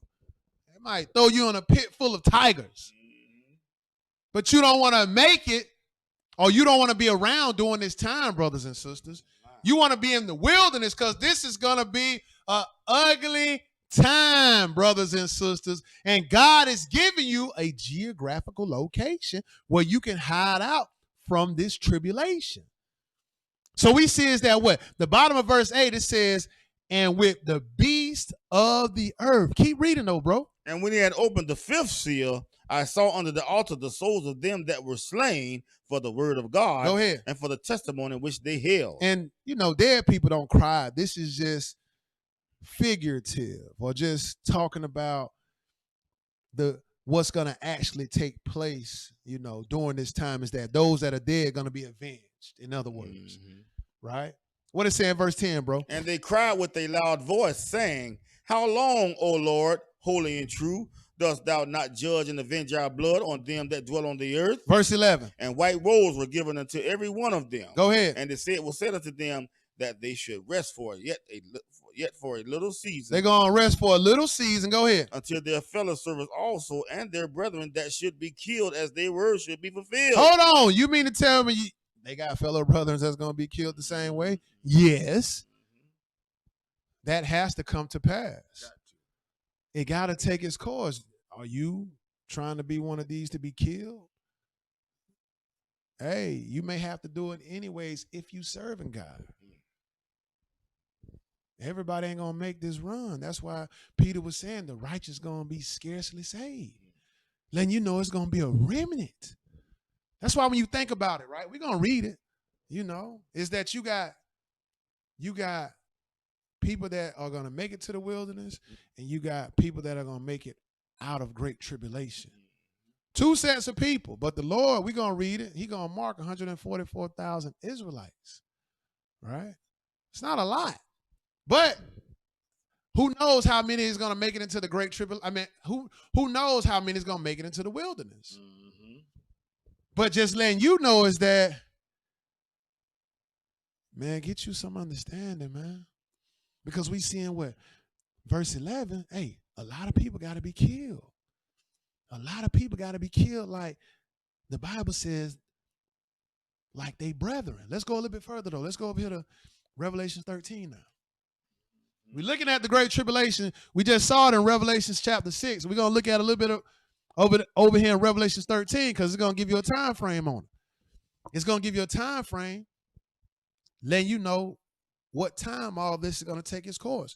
Revelation 13, let's pick it up at verse 1. When you get it, go ahead and read it, bro. And I stood upon the sand of the sea. Go ahead. And saw a beast rise up out of the sea, having 7 heads and 10 horns, and upon his horns 10 crowns, and upon his head the name of blasphemy. So this last and final beast represents the Gentile dynasty. Rome would be the nation that represents the Gentile dynasty, the last nation that is going to come out of the Gentiles, right? So we see is that it says having 7 heads and 10 horns, and upon his head 10 crowns, right? Skip down to verse 5 and read that for me. And there was given unto him a mouth speaking great things and blasphemy. Go ahead. And power was given unto him to continue 42 months. It's like Daniel and John, they having the same vision, right? The same vision, because what in Daniel chapter 11 is saying the same thing as to what we read in Revelation 13 and 5. God is just now furthering your understanding, bringing this thing right on home to your time. See, this is why the Lord told Daniel, hey, it's not for your time. Right. It is for our time. And this is why God has given John this revelation pertaining to these events that are going to occur during our time, brothers and sisters. So we see is that the Bible let you know all of this is going to occur 42 months, 3.5 years, 1,260 days. This is your great tribulation. What is saying verse 6, bro? And he opened his mouth in blasphemy against God. Go ahead. To blaspheme his name and his tabernacle and them that dwell in heaven. Then he say in Daniel chapter 11, he's going to magnify himself above all gods. That's what he's doing. He's blaspheming the God of Israel. He's blaspheming everything that's in heaven. Why? It's because he is exalted himself as God. What is saying in verse 7, bro? And it was given unto him to make war with the saints. To make war with who? With the saints. And what is he going to do, bro? And to overcome them. And do what else? And power was, and power was given to him. Power was given over him over all countries and tongues and nations. So you see that he going to have power over all nations. But guess what? He's going to overcome the saints. Sure will. Let you know some of them going to be killed. Yes, we sir. already read that in Revelation 6 that some got to die because that's a part of the prophecy. Got to play itself out. Sure will. But we see is that he's going to overcome the saints, and power was given him over all kindreds and tongues and nations. What it say in verse 8, bro? And all that dwell upon the earth shall worship him. You see that? Hey, they're going to worship him. And what else it says? Whose names are not written in the book of life of the Lamb slain from the foundation of the world. You see that? Hey, those that are going to worship him, their names ain't even written in the book of the life. So that's why they really don't have no regard on the fact that they worshiping the devil. They don't really care. They doing it right now willingly and freely. And if you try to tell them you can't pray over no pork and eat it, they would tell you, hey, that was nailed to the cross. That is a lie. That is what the Catholic Church has indoctrinated you behind. So this is why verse 8 said, and all that dwell upon the earth shall worship him, whose names are not written in the book of the life of the Lamb, slain from the foundation of the world. Skip down to verse 11 and read that for me, bro. And I beheld another beast coming up out of the earth. Go ahead. And he had 2 horns like a lamb. Keep reading. And he spake as a dragon. You see that? He spoke as the devil. What is it say in verse 12? And he exercises all the power of the first beast before him, and causes the earth and them which dwell therein to worship the first beast, whose deadly wound was healed. Keep reading. And he doeth great wonders, so that he maketh fire come down from heaven on the earth in the sight of men. You mean to tell me the Lord is going to give him power? Yes, the Lord is going to allow the devil to give this man power to rain fire down from heaven. This is why it said in Revelation chapter 6 that he's going to kill with the beast and he's going to kill with fire or flame. Now you know he's going to consume you up with fire. God is going to allow the devil to give this man this power. And God is going to stand back and let it all run its course. He's going to be sitting on the throne, allowing this to take its place for 3.5 years. Right? Keep reading though, bro. What else it say? and deceiveth them that dwell on the earth by the means of those miracles which he had power to do in the sight of the beast. This is why, Lord willing, I am not here during the Great Tribulation. Because I might get caught and be like, hey, bro, hey, man, dude show doing miracles like he is Jesus. I don't know, man. You think it's him? Like, this can truly be played within your mind if you caught up. Truly. Because look at what the Bible is saying. He gonna deceive them that dwell on the earth by the means of those miracles, which he had power to do in the sight of the men. Keep reading. Saying to them that dwell on the earth that they should make an image to the beast. Hold on. You mean to tell me they got to make an image? Keep reading. Which had the wound by his sword and did live. You see that? He going to make an image. And what is saying 15, bro? And he had the power to give life unto the image of the beast. You mean to tell me just like what occurred during the days of Nebuchadnezzar, it's going to happen again? Yes, this is why Solomon said what he said. Nothing under the sun is new. It's all old before our time. But this time right here is going to be geeked up. This time it's going to be so terrible that you had a wish if by now you had got you some understanding. Because if by now you ain't got no understanding and you get caught up in this, you might be better off to just say, go ahead and kill me. Right? But you might be afraid to die. You might think that you're doing yourself some service by taking the mark. We're going to read that if you take that mark, what the Lord going to do to you. But we see is that what the Bible is saying is that he going to have power to give life unto the image of the beast to do what? Should both speak and cause that as many as would not worship the image of the beast should be killed. You see that? Hey, Christmas. You think it's really the birth of Christ? No. It is dealing with a pagan god, the winter solstice. The Catholic Church just tricked you and tied Christ into it. But whose fault is that? Yours, because you didn't want to get understanding on the word of God. So now, during this time, you are really going to know what it is you serve pertaining to Christmas, and you think you're going to have a choice to back out by now? Nah. Because if you don't bow down and worship that statue, you're going to be killed. You see how much carnage going to be going on during this great tribulation? Keep reading, though, bro. What else it say? And he causes all, both small and great, go ahead, rich and poor, keep reading, free and bond. So he calls all, in other words, because in Revelation chapter 6, it says that what? In this same chapter, it said that he's going to have power over all kindreds, tongues, and nations. So it says right here in 16, it says that, and he calls all, both small and great, rich and poor, free and bond, to do what? To receive a mark in their right hand. Go ahead. Or in their foreheads. And they practice running it right now, Ash Wednesday. They doing a practice run. Ash Wednesday, I've witnessed it. They put a cross in your forehead and in your right hand. I've seen it with my own two eyes. So just understand, if you already conditioned to it now, you're going to be conditioned to it then. You're going to just take it with no question. I got to feed my little daughter. Here, put it all over me. That's what's going to come to. You got to realize, hey, when you in this covenant, this is a covenant unto death. That's it. A covenant unto death. The only way you get out of this mob unless you die. That's the only way. It ain't no, oh man, I can't live this life no more. No, it's not that. It's this lifestyle unto death. And if you jump out too early, you're going to get killed twice.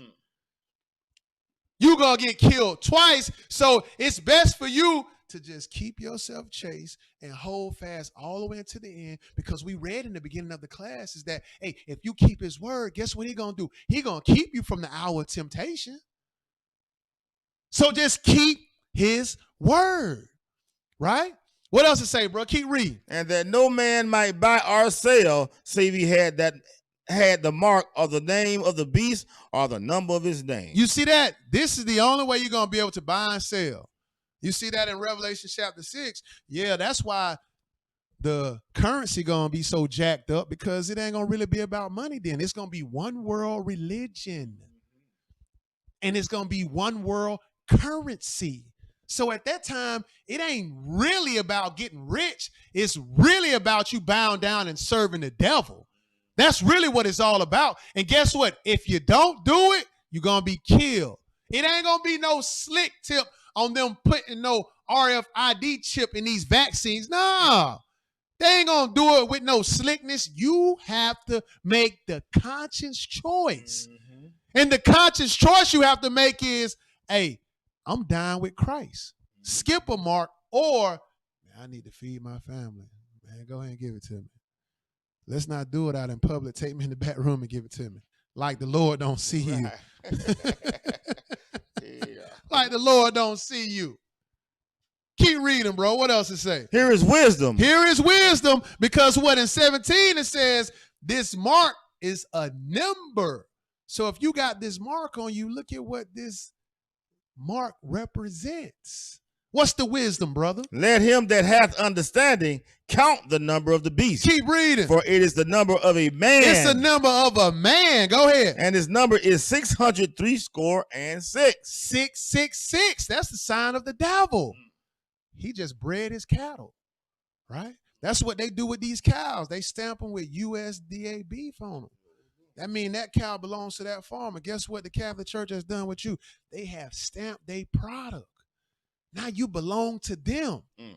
During the acquisition, what? Hey, they made you convert, and then when you converted, they just went ahead and killed you. Because they knew what they was doing. Because they knew what this was all about. They knew it. So we see is that, hey, the number is the number of a man, and it is 666 that's going to be in your right hand or in your forehead, right? Let's go and look at it over here in Revelations chapter 14. Revelations 14, let's read 9 through 10. Let's read some more of it. Revelations 14, 9 through 10. Look at what happened if you take this mark. Go ahead, bro. And the third angel followed them, saying with a loud voice, go ahead. If any man worship the beast and his image, keep reading, and receive his mark in his forehead or in his hand, what's going to happen, bro? The same shall drink of the wine of the wrath of God, which poured out without mixture into the cup of his indignation. So that means the Lord is going to drop his wrath on you with liquor with no chaser. He going to cut you up like a strong drink. Like a shot of some tequila or a shot of some whiskey. That's how the Lord is going to do you in. But it ain't going to be like no alcoholic beverage. No. He going to kill you over. Right? Because look at what it say. What else it say? And he shall be tormented with fire and brimstone in the presence of the holy angels. You see that? You're going to be tormented before the holy angels in this fire. Keep reading. And in the presence of the Lamb. And in the presence of the Lamb. You see that? Like, hey, you better off just saying, hey, off of my head. You better off with it. Let's go to Revelation chapter. Let's go to, Revelation 11. Revelation chapter 11. You better off just saying, hey, off with my head, man. Like, I'm good. Because, hey, if you caught up during this time, man, it's going to be crucial. Look at this Revelation chapter 11. And we still looking at what time frame this all going on. 1260. Revelation chapter 11. Let's read 1 through 6. When you get it, go ahead and read it, bro. And there was given me a reed like unto a rod. And the angel stood, saying, Rise and measure the temple of God. Go ahead. And the altar and them that worship therein. Pay attention to this verse 2. Look at how precise and absolute God is. How he do things. Go ahead. But the court which is without the temple, leave out. Hey, you see the court? Hey, man, leave that out. And what else? And measure it not. Don't even measure it. Go ahead. For it is given unto the Gentile. You see that? It's given to the Gentile. The one that's going to come in there and sit on the throne, he ain't sitting on the throne of David. He's sitting on this. He's sitting on this that was cut out, that they didn't even measure. This is what he's sitting on. He can't sit on the throne of David and exalt himself above God and call him. Nah, the Lord ain't even going to let that accident happen. Right. The true one that's going to sit on the throne of David is Jesus. That's the one that's going to truly sit on this throne. But this Pope, he ain't even going to get there by accident. Oh, he shouldn't have sat there. Let's make it somewhere else. No, God is absolute with what he's doing, and he purposely had the court which is without the temple. Leave that out. Mm-hmm. Measure it not, for it is given unto the Gentiles. Keep reading, bro. And the holy city shall they tread underfoot. How long, bro? 42 months. That's that times and a half. 3.5 years. That's 1260. We are still dealing with the same time frame. The Great Tribulation. Keep reading, bro. What else to say? Verse 3. I will give power to my 2 witnesses. You see that? Now we looking at the ones that's going to combat this military that represent Rome. See, you got to realize, like, Lord looked at the ideal as to what he did with Moses and Aaron in the very beginning when they was combating what? Pharaoh. Because they was getting Pharaoh. Hey, man, let my people go. All right, well, we're going to hit you with some flies. We're going to hit you with some frogs. We're going to make sure all your water filled up with blood. We're going to make it so dark that you can reach out and touch it. And guess what? Those that's in the Goshen or the land of Goshen or those that's in the wilderness, they're going to be protected from all of this. So now we looking at who's going to be modern day Moses and Aaron. No, this is not Enoch and Elijah. No, this is going to be ones that are alive from amongst us. Who know? It could be Joel, this brother's son, or it could be Michael. Who knows? But we know it's going to be those that are taken from amongst the living. Right? So we see is that it says, I will give power to my 2 witnesses. Go ahead. And they shall prophesy 1,260 days clothed in sackcloth. You see that? This is them prophesying during the same time frame, the Great Tribulation. So even those that are left back, they're going to have some type of defense shield to help them out. You know what I mean? Because you're going to have these 2 witnesses. And look at the kind of power they're going to have. Keep reading, verse 4. And these are the 2 olive trees and the 2 candlesticks standing before the God of the earth. Keep going. And if any man will hurt them, fire proceeded out of their mouth. So they're going to be able to have fire proceeding out of their mouth too. You know, the Pope ain't the only one who's going to be able to let fire rain down from heaven. Nah, they going to have fire too. And what else, bro? And devour their enemies. Keep reading. And if any man will hurt them, he must in this matter be killed. You see that? He going to be killed. But look at what it's saying in verse 6. Go ahead. These have power to shut heaven. Go ahead. That it rain not in the days of their prophecy. Go ahead. And have power over waters to turn them to blood. And what else? And to smite the earth with all plagues. Hold on. You mean to tell me it's going to be a rerun of the Lord plaguing Pharaoh during the days of Egypt? Yes. It's going to be a rerun. It said what? He going to be able to smite the waters with blood, smite the earth with all plagues as often as what? Go ahead. As they will. You see that? As they will. They're going to be able to, hold up, the religious leader during this time frame. Hey, look here, man. Hey, we got powers too. You think your power's something. Look at what we got. We finna make it stop raining. Well, if it start raining, guess what? The earth get dried up. That wheat that you're going to be selling for a penny, it ain't going to be able to grow if we cause the rain to stop. That barley that you're going to be selling for a penny, hey, it can't grow if we stop it from raining. Not only that, we got fire that could proceed out of our mouth too. These are your modern day Moses and Aaron combating what? New Age Egypt. Yes, it's Rome, but it's the same comparison. The same. But we see is that the 2 olive trees, they're going to be servants for God. They're going to get killed. We can go and read that, but that ain't what we dealing with. We just looking at the fact that all of this is going to be going about during the Great Tribulation. Let's go over here to Isaiah chapter 14 now.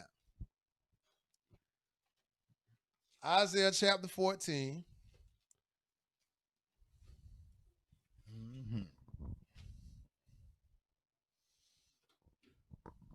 And before we go to Isaiah 14, let's do this time chart real quick. Right.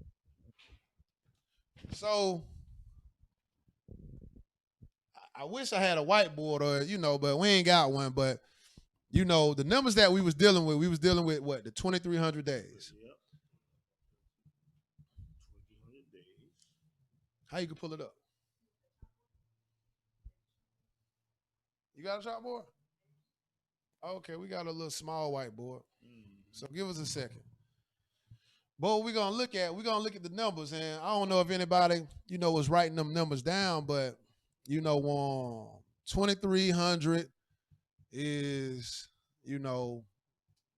once the sanctuary is gonna be cleansed. That's gonna be when the Lord stepped foot back on this earth, right? 2300 days. Then in Daniel chapter 12, he gave you two more numbers. But in Daniel chapter 11, he gave you another number. In Daniel chapter 11, he gave you 1260. In Daniel chapter 12, he gave you 1290 and 1335. We've already established that 1260, times, and dividing of times, 42 months, they all represent the Great Tribulation, right? So now we trying to deal with these other numbers. But all of these numbers, keep in mind, they are numbers inside of the 2300 days. So all of these numbers, play a factor. And what you got to realize and understand is, 1290 and 1260, thank you, you have a 30-day window. All right, so, okay, this is a nice little whiteboard. All right, so I'm going to bring it to the camera once I write it all up. So we got 2300. That's going to be the number. That's going to be the overall number that's going to start ticking. All right. So I'm just going to draw a timeline. So you got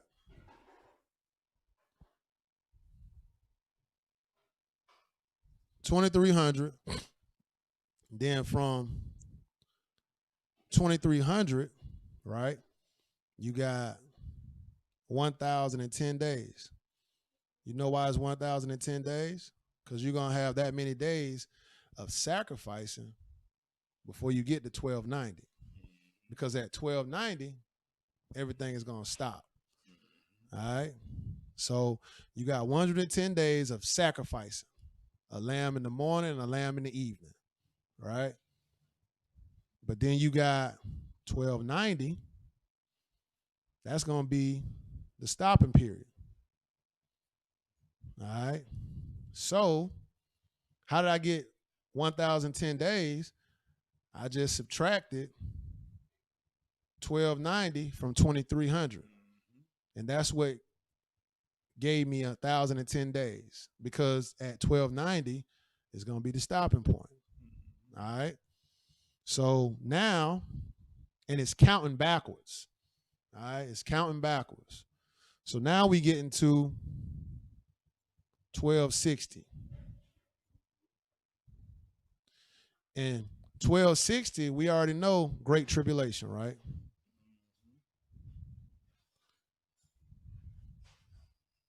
$12.90, we know stop animal sacrifice. But how did we get from $12.90 to $12.60? Because you got 30 days. 30-day window to flee. You don't want to, wait 30 days to flee. You want to flee before, but 30 days is going to be crunch time. You know what I mean? Because it's going to be real close. So 30 days to flee. Because at 1290, you got the abomination of desolation spoken of by Daniel the prophet placed in the Holy Land. So when he's placed, it's over with. But you do know that from 1260 to 1290, you got 30 days. But again, you don't want to wait till that point. Right. So 1290 is the stop, sacrifice. 1010 is how long sacrifice is going.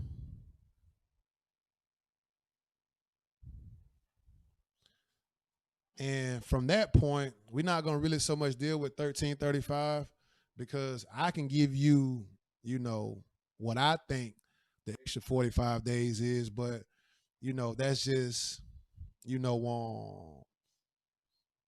me reasoning within myself is because, here the Israel Church of Jesus, Israel of God, Church of Christ, House of Faith, even the Purple People Eaters, we read book. So, if we can't read it out of the Bible, then we not going to present it. So that's why I'm not going to so much touch on the 1335, Lord willing. The Lord may increase understanding in that aspect, but what we touching on, we just really dealing with 2300, 1290, and 1260. So I kind of rolled it up. So hopefully it's clear to you. You could just kind of hold that in front of the camera for a little while. But as you look at it, you got the number 2300. Again, you got 1,010 days of sacrificing. You got 1,010 because you subtracted 1290 from the 2300. So the Pope is going to come in and stop the animal sacrifice at 1290. We already established that the Great Tribulation is going to be going for 1,260 days, 3.5 years, 42 months. So how do we get from 1260 to 1290? We added 30 days on top of 1260, and that's going to be the window that you have to get out of Dodge. It's going to be like your last calling point to leave, because if not, like that door was closed on Noah's Ark, the wilderness is going to be closed up if you let your time expire to 1290. So he held it up in front of the camera long enough. So we're going to resume now back to Isaiah chapter 11. I'm sorry, Isaiah chapter 14. And we picking back up those that are in the wilderness. Like I was saying, it's like a Star Wars trilogy. Hey, it's a lot going on. And you see, we still got books up here that we ain't read yet, but, we're going to get all to it. Mm-hmm. Just sit tight. Isaiah chapter 14. And let's read 1 through 5. Isaiah 14. And let's read. My apologies. It was late night. Isaiah 16. Gotcha. No problem. It was late night, man. That was, yeah, man. I've been up since 1 o'clock. So please excuse me. I meant to say Isaiah 16. That's right. Mm-hmm. Isaiah 16, and let's read 1 through 5. Same verses, though.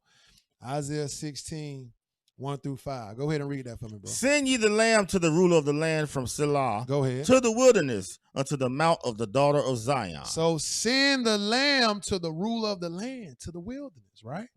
What is it in verse 2, though? For it shall be that as a wandering bird cast out of the nest. Go ahead. So the daughters of Moab shall be at the lords of Arnon. So we see is that the fords of Arnon. The daughters of Moab going to be at the fords of Arnon. We're going to see in some of these books is that what Arnon is like a river that sits over there in Jordan. These are landmarks that, you want to kind of pay attention to. But we see is that just like a bird is cast out of his nest too early, what's going to happen when that bird cast out too early? He's going to hit the ground and he's going to be dead. Mm-hmm. Well, just liking it to how the daughters of Moab, they're going to be cast out as the fords of Arnon, right? Keep reading. What is it in verse 13? Take counsel execute judgment. Go ahead. Make thy shadow as the night in the midst of the noonday. So make thy shadow as the night in the midst of the noonday. Because it's like you're in the midst of 12 o'clock and it's like you gonna be hid, you know, or you gonna be covered or protected, just like that when you're in the wilderness, right? Keep reading though. Hide the outcast. Bewray not him that wandereth. Keep reading, verse 4. Let mine outcast dwell with thee, Moab. So let the outcast, who's the outcast? The children of Israel. Jacob, the ones that made it into the wilderness, the ones that didn't get caught up in the great tribulation. See, we was just dealing with those that got caught up in the great tribulation, but now we picking back up on those that didn't get caught up in the great tribulation and they made it into the wilderness. That's what we're dealing with right now. So what? They are going to be an outcast and they're going to be hid among Moab. What is Moab to be for the outcast? Go ahead. Be thou a covert. A covert or a covering. Keep reading, bro. To them from the face of the spoiler. The face of the spoiler is the devil. That's what we saw in Revelation chapter 12. It isn't the devil, he himself, but he's using people as devices to deal with the nation of Israel or Jacob, physically and spiritually. So it says what? For the extortioner is at end, the spoilers cease. Go ahead. The oppressors are consumed out of the land. Keep reading. And in mercy shall the throne be established. You see that? The throne is going to be established. Go ahead. And he shall sit upon it in truth in the tabernacle of David, judging and seeking judgment and hasting righteousness. You see that? This is why the court that was within the temple cut out, because the throne of David is reserved for Jesus. That's who the throne of David is reserved for. And look at what it says. It says, judging and seeking judgment and hastening to righteousness. Because that's what this kingdom is going to be set up after. Nothing but righteousness. Right? But we see is that the Lord is using the daughters of Moab for a covert or a covering. You know, just looking at that land over there, it is a wilderness.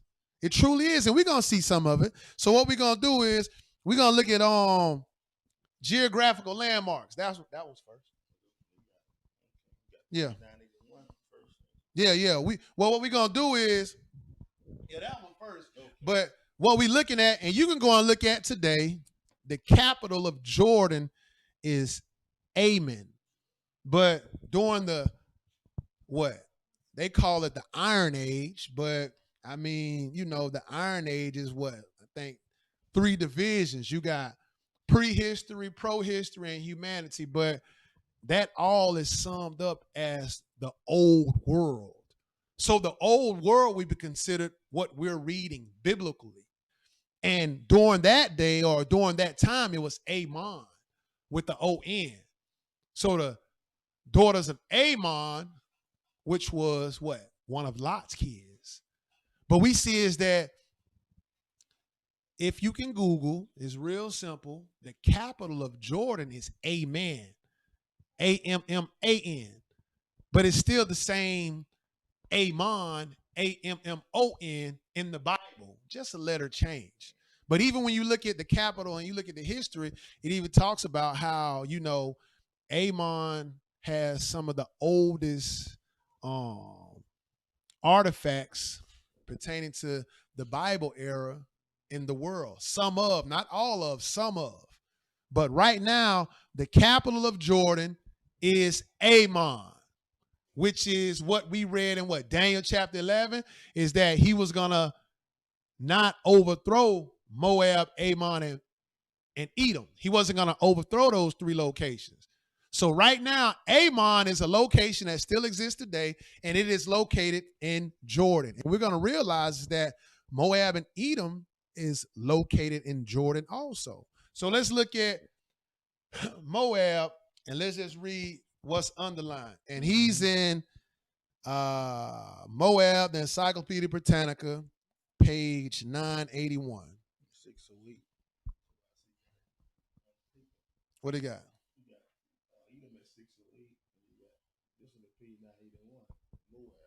Okay, my bad. Typo. But you caught that. Appreciate you. Go ahead. It was Omri, king of northern Israel, 884 to 875 BC, who drove the Moabites again southward and conquered some of their cities, such as Ataroth, Kiryathaim, Baal Peor, and Medeba. This is known from the Moabite stone, a stele that the Moabite king Mesha erected some 40 years later in his important city of Dibon. So you can go and look at what King of Mesha in 2 Kings chapter 3 and verse 4. We ain't got it on the class, but I'm referencing you to the scriptures, because Mesha, he was the king over the Moabites, again in 2 Kings chapter 3 and verse 4. And like Didon was a major city, within the Moabites during that time. It was a major city or a major town. You can also go and read Numbers 22 and 30, talking about Medida, because Medida is how it's spelled modern day today, is a city in Jordan.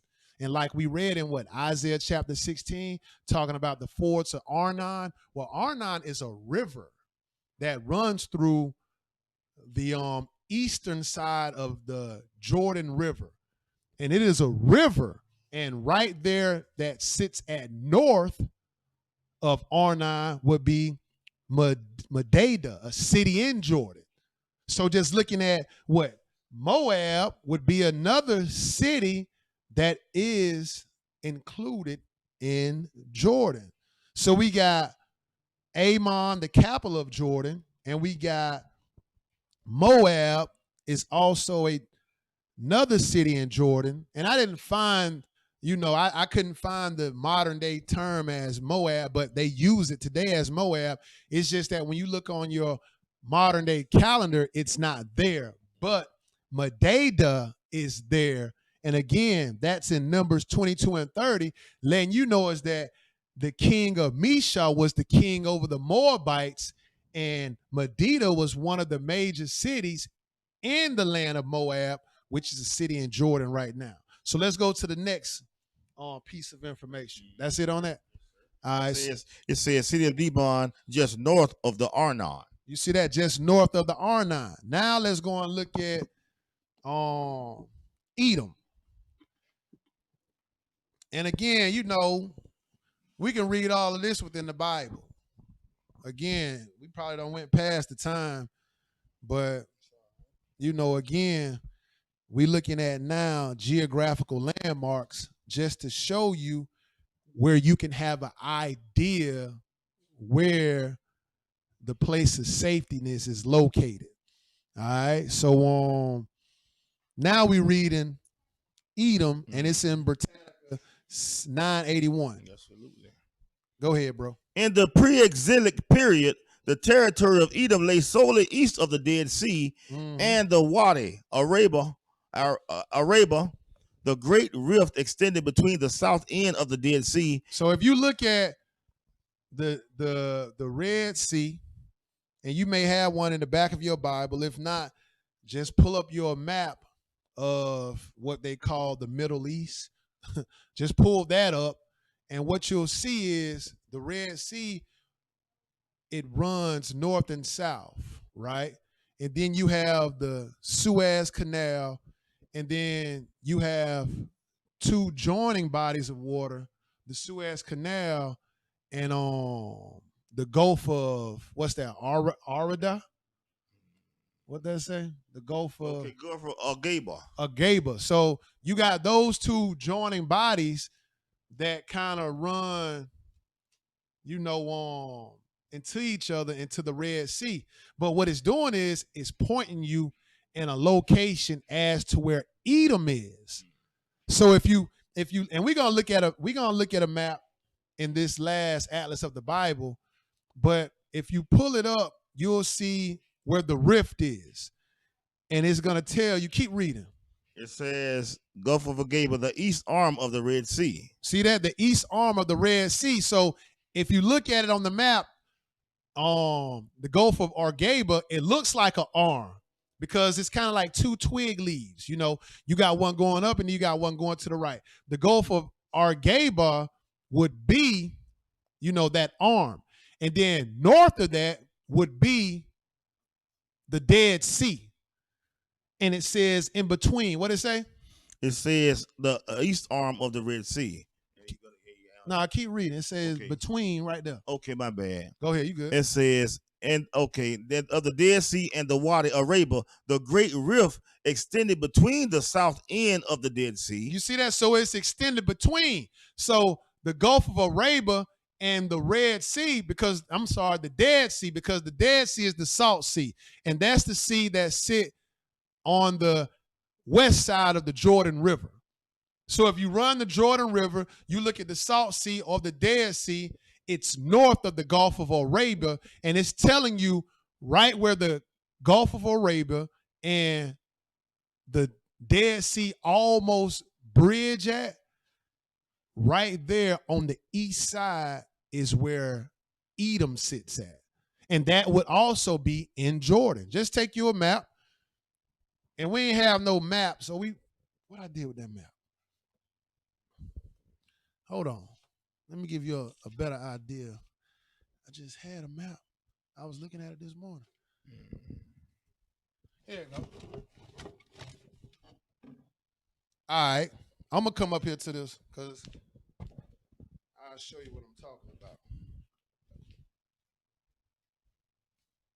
So when I get to the location on the map, read it for them again, bro. Okay, got you, bro. How that look on there, Jay?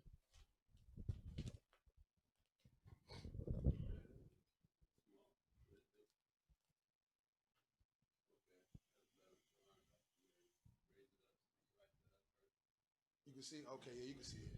All right, I'm going to get a little bit closer. So, right there, you got very small. You got Jordan.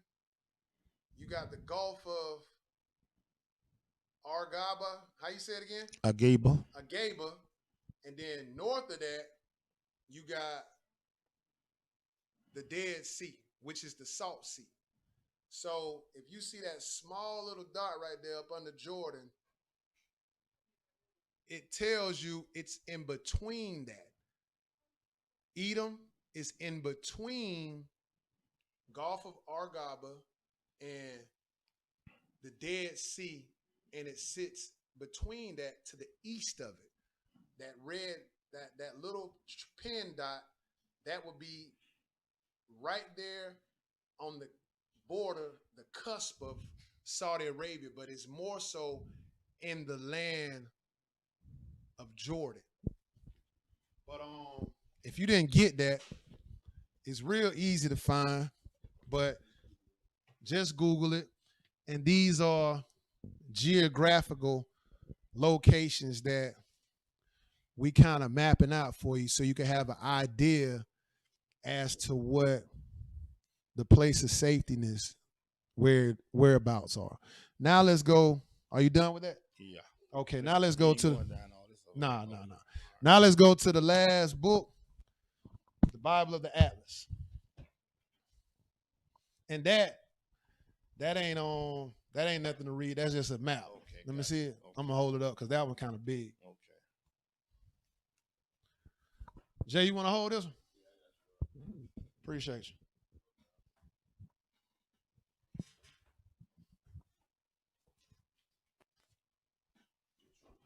Yeah, the picture. Yep. And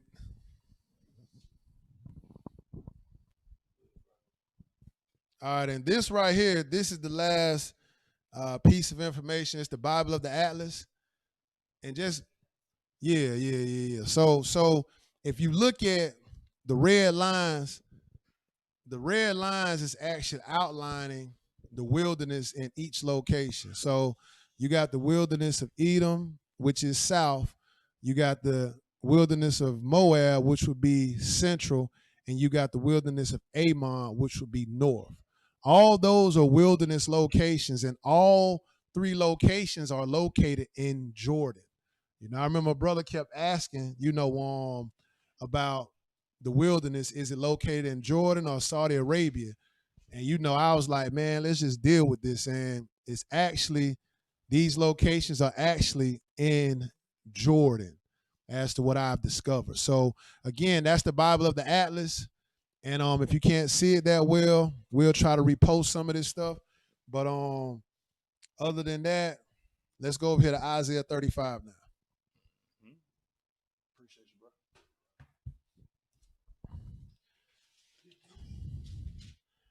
Isaiah 35, and let's read 1 through 10. Back to the wilderness. What's more in store, Lord willing, if you make it to this location? Because you ain't got to worry about feeding yourself. That's why the Lord said, hey, man, don't go back and worry about getting no clothes. None of that. Because you got to realize the Lord allowed the children of Israel to wander around in the wilderness for 40 years. Their shoes didn't get old. Their clothes didn't wither away. So if the Lord was able to preserve them then, what makes you think he ain't going to preserve you if he get you in a place of safety? Isaiah 35, let's read 1 through 10. Go ahead and read it, bro. The wilderness and the solitary place shall be glad for them. Go ahead. And the desert shall rejoice and blossom as the rose. Keep reading. It shall blossom abundantly and rejoice even with joy. So it's desolate right now. It's like desert. But look at what the Lord is doing. He's bringing it back to life.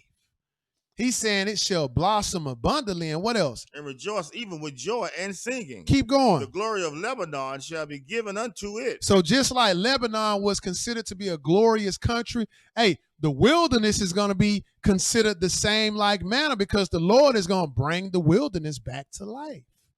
Right? Keep reading, bro. The excellency of Carmel and Sharon, they shall see the glory of the Lord and the excellency of our God. Verse 3. Strengthen ye the weak hands and confirm the feeble knees. Go ahead. Say to them that are of a fearful heart, be strong, fear not. So be strong and fear not.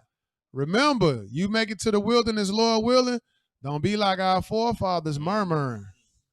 You murmuring because you miss what you used to have in the old world. Don't do that, because we can read in countless examples how the forefathers murmured in the wilderness. The Lord had Moses to go through and kill them. So again, history can repeat itself.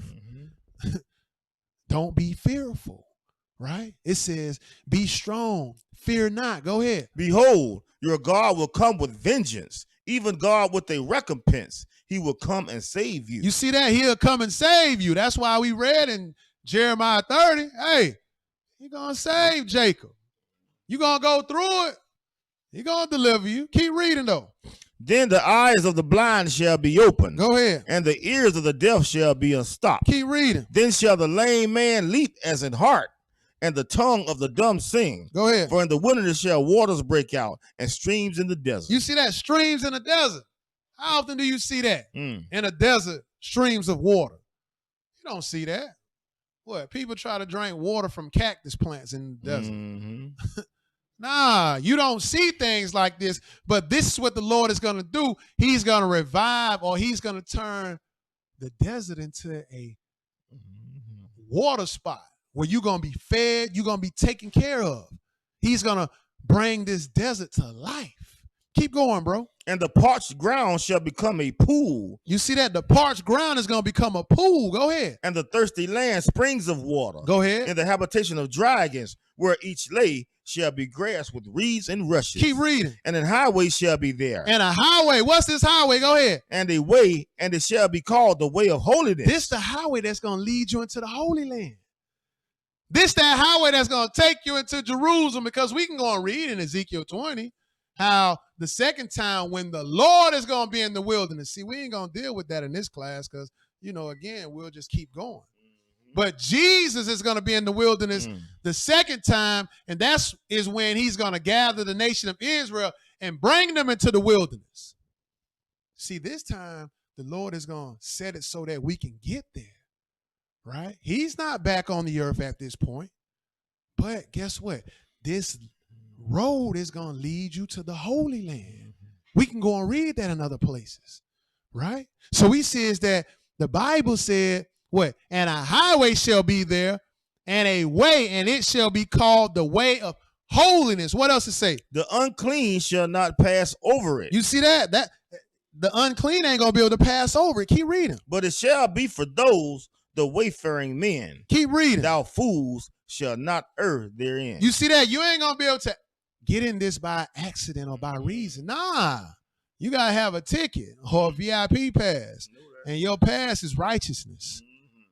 Keep reading though, bro. What else it say? No lion shall be there. Go ahead. Nor any ravenous beast. So you ain't gotta be worried about, man, should I take my pistol just in case if I come across a mountain lion? You ain't gotta worry about any of that. It's a place of safety. The Lord has recovered you or delivered you from the great tribulation. So you think he gonna bring you into the wilderness and gonna have wild animals trying to kill you? No. You ain't gotta worry about that. The Lord said, no lion shall be there, nor any ravenous beast. Go ahead. Shall go up thereon. Keep reading. It shall not be found there. Go ahead. But the redeemed shall walk there. You see that? The redeemed gonna be able to walk there. Verse 10. And the ransom of the Lord shall return and come to Zion with songs and everlasting joy upon their heads. Go ahead. They shall obtain joy and gladness, and sorrow and singing shall flee. Let's go over here to Isaiah. Sorrow and sighing shall flee away. Let's go over here to Isaiah 41 now.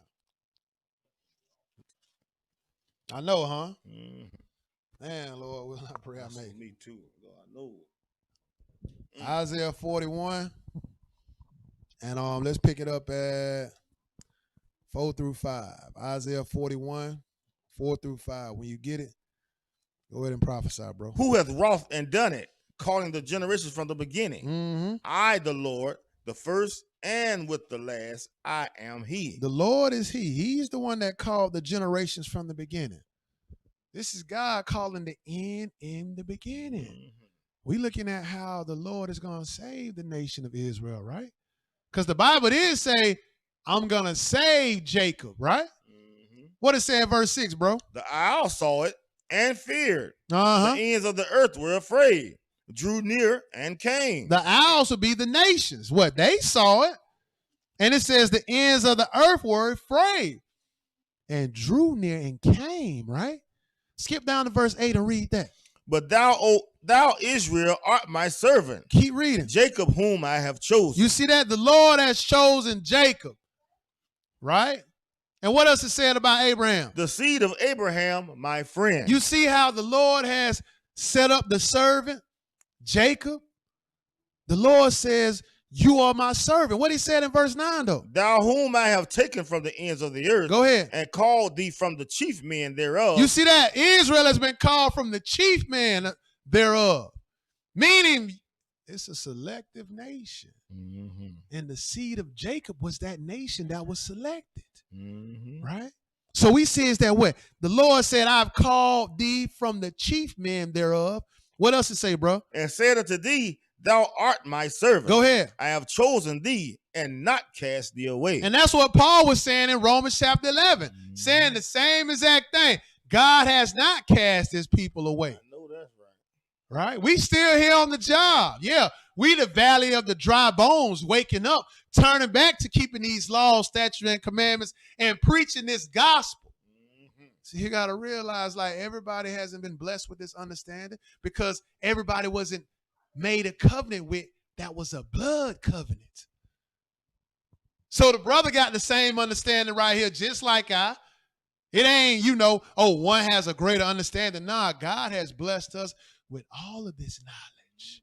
That's why the Bible said is that thou art my servant. I have chosen thee and not cast thee away. What is saying in verse 10, bro? Fear thou not, for I am with thee. Go ahead. Be not dismayed, for I am thy God. Go ahead. I will strengthen thee. I will strengthen thee. And what else? I will help thee. The Lord said he going to help thee. What else?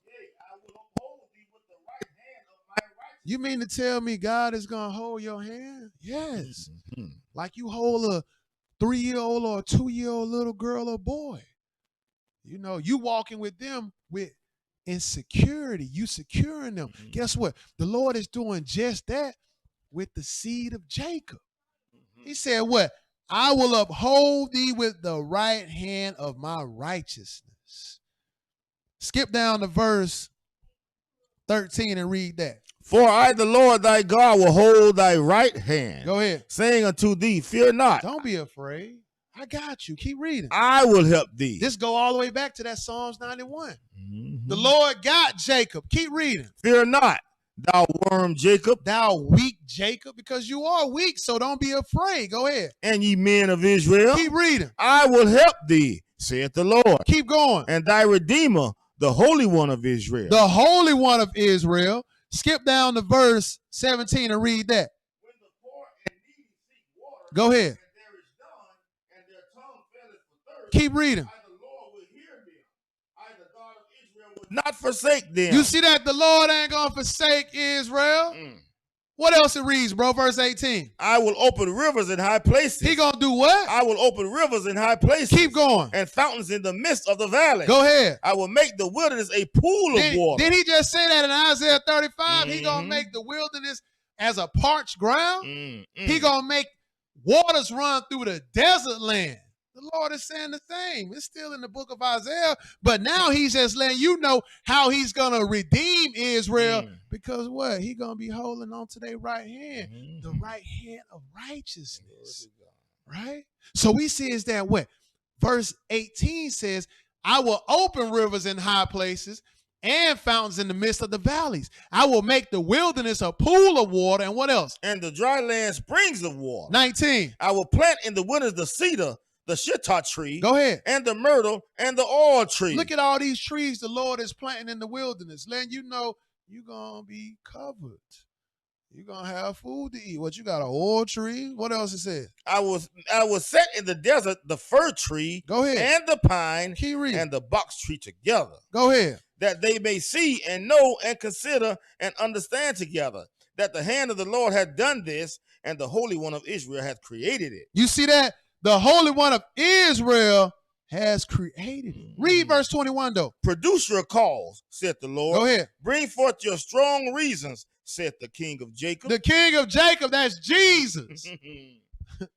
You know, he said, present thy cause. Let's go over to the last place, Jeremiah chapter 30. Back to Jeremiah 30, and we're going to read 8 through 10.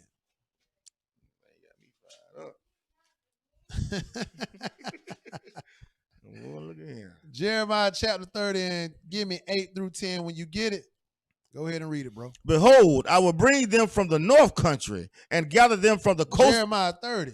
I'm sorry, my bad. Okay. I got too excited then, didn't I? 8 through 10. Go ahead. For it shall come to pass in that day, saith the Lord of hosts, that I will break his yoke from off thy neck. You see that? The Lord going to break that yoke off the nation of Israel's neck. Go ahead. And will burst thy bonds, and strangers shall no more serve themselves of him. You see that? We no longer going to be servants. Keep going. But they shall serve the Lord their God. Go ahead. And David their king, whom I will raise up unto them. Verse 10. Therefore fear thou not, O my servant Jacob, saith the Lord. Neither be dismayed, O Israel, for lo, I will save thee from afar, and thy seed from the land of their captivity, and Jacob shall return, and shall be in rest, and be quiet, and none shall make him afraid. Again, the great tribulation. Run, Jacob, into the wilderness. I pray somebody got some understanding. I thank you for your time in Jesus' name. Peace.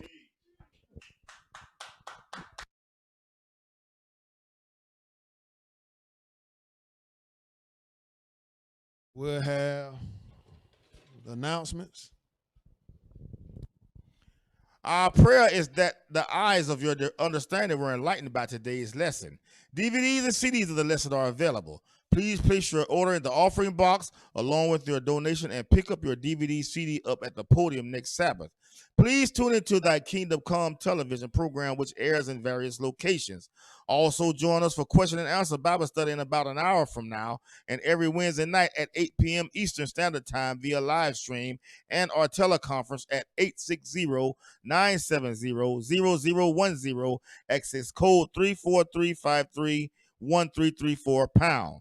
If you feel you are ready to be baptized, please sign the baptismal list at the podium or speak with Brother Tony or Brother Anthony. On the second Sunday of every month, we broadcast the Bible in plain view. This broadcast gives brothers an opportunity to read and or teach a short 30-minute class. If you are interested in helping, please let us know. The following is the dress code for our services. All clothing should be modest in appearance. Nothing tight-fitting, overly baggy, sagging, or revealing should be worn. Men are to remove hats and all head covering, and women should wear a head covering such as a hat or a scarf, according to 1 Corinthians 11, verses 1 through 7. If your child becomes noisy during the lesson, distracting other members, please remove him or her to the other room next door. Any tithes and a freewill offering should be put in an offering envelope and placed in the offering box near the podium. Pray for our strength as we pray for you until the next Sabbath. Peace. Peace. We also want to include in just make sure we monitor our little ones as we go to the restroom. Also, man, just keep those in prayer. Keep everybody in prayer, man. Definitely pray for me and my family. And I mean, because that's what we really should be doing anyhow, just to make sure we strengthen each other as we taking this journey. But hey, be praying for a building, man. You know, I mean, that's kind of the conversation, you know, that's been going about. So, hey, just pray that be the cause, you know. But with that being said, anybody got anything they want to say?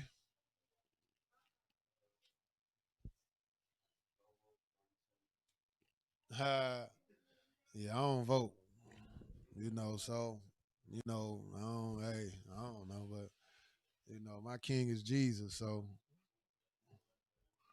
right. So just continue to, again, man, just keep the brother Jay and his family in prayers. Just keep everybody in prayers, man. Even though we ain't seen in a while, just keep them in prayers. But with that being said, we're gonna close it up, and we'll come back for Q&A. So let's face Jerusalem and close out the Lord's Prayer. Our Father, which art in heaven. Our Father, which art in heaven. Hallowed be thy name. Hallowed be thy name. Thy kingdom come. Thy will be done in earth. Thy will be done in earth as it is in heaven. Give us this day our daily bread. And forgive us our debts as we forgive our debtors. And lead us not into temptation, but deliver us from evil. For thine is the kingdom, and the power, and the glory forever. Praise the Lord. For he is good. And his mercy endures forever. Praise the Lord God of Israel. He is good. For he is good. And his mercy endures forever. In Jesus' name we pray. The Holy One of Israel. The King of Kings. And Lord of Lords. The one true God.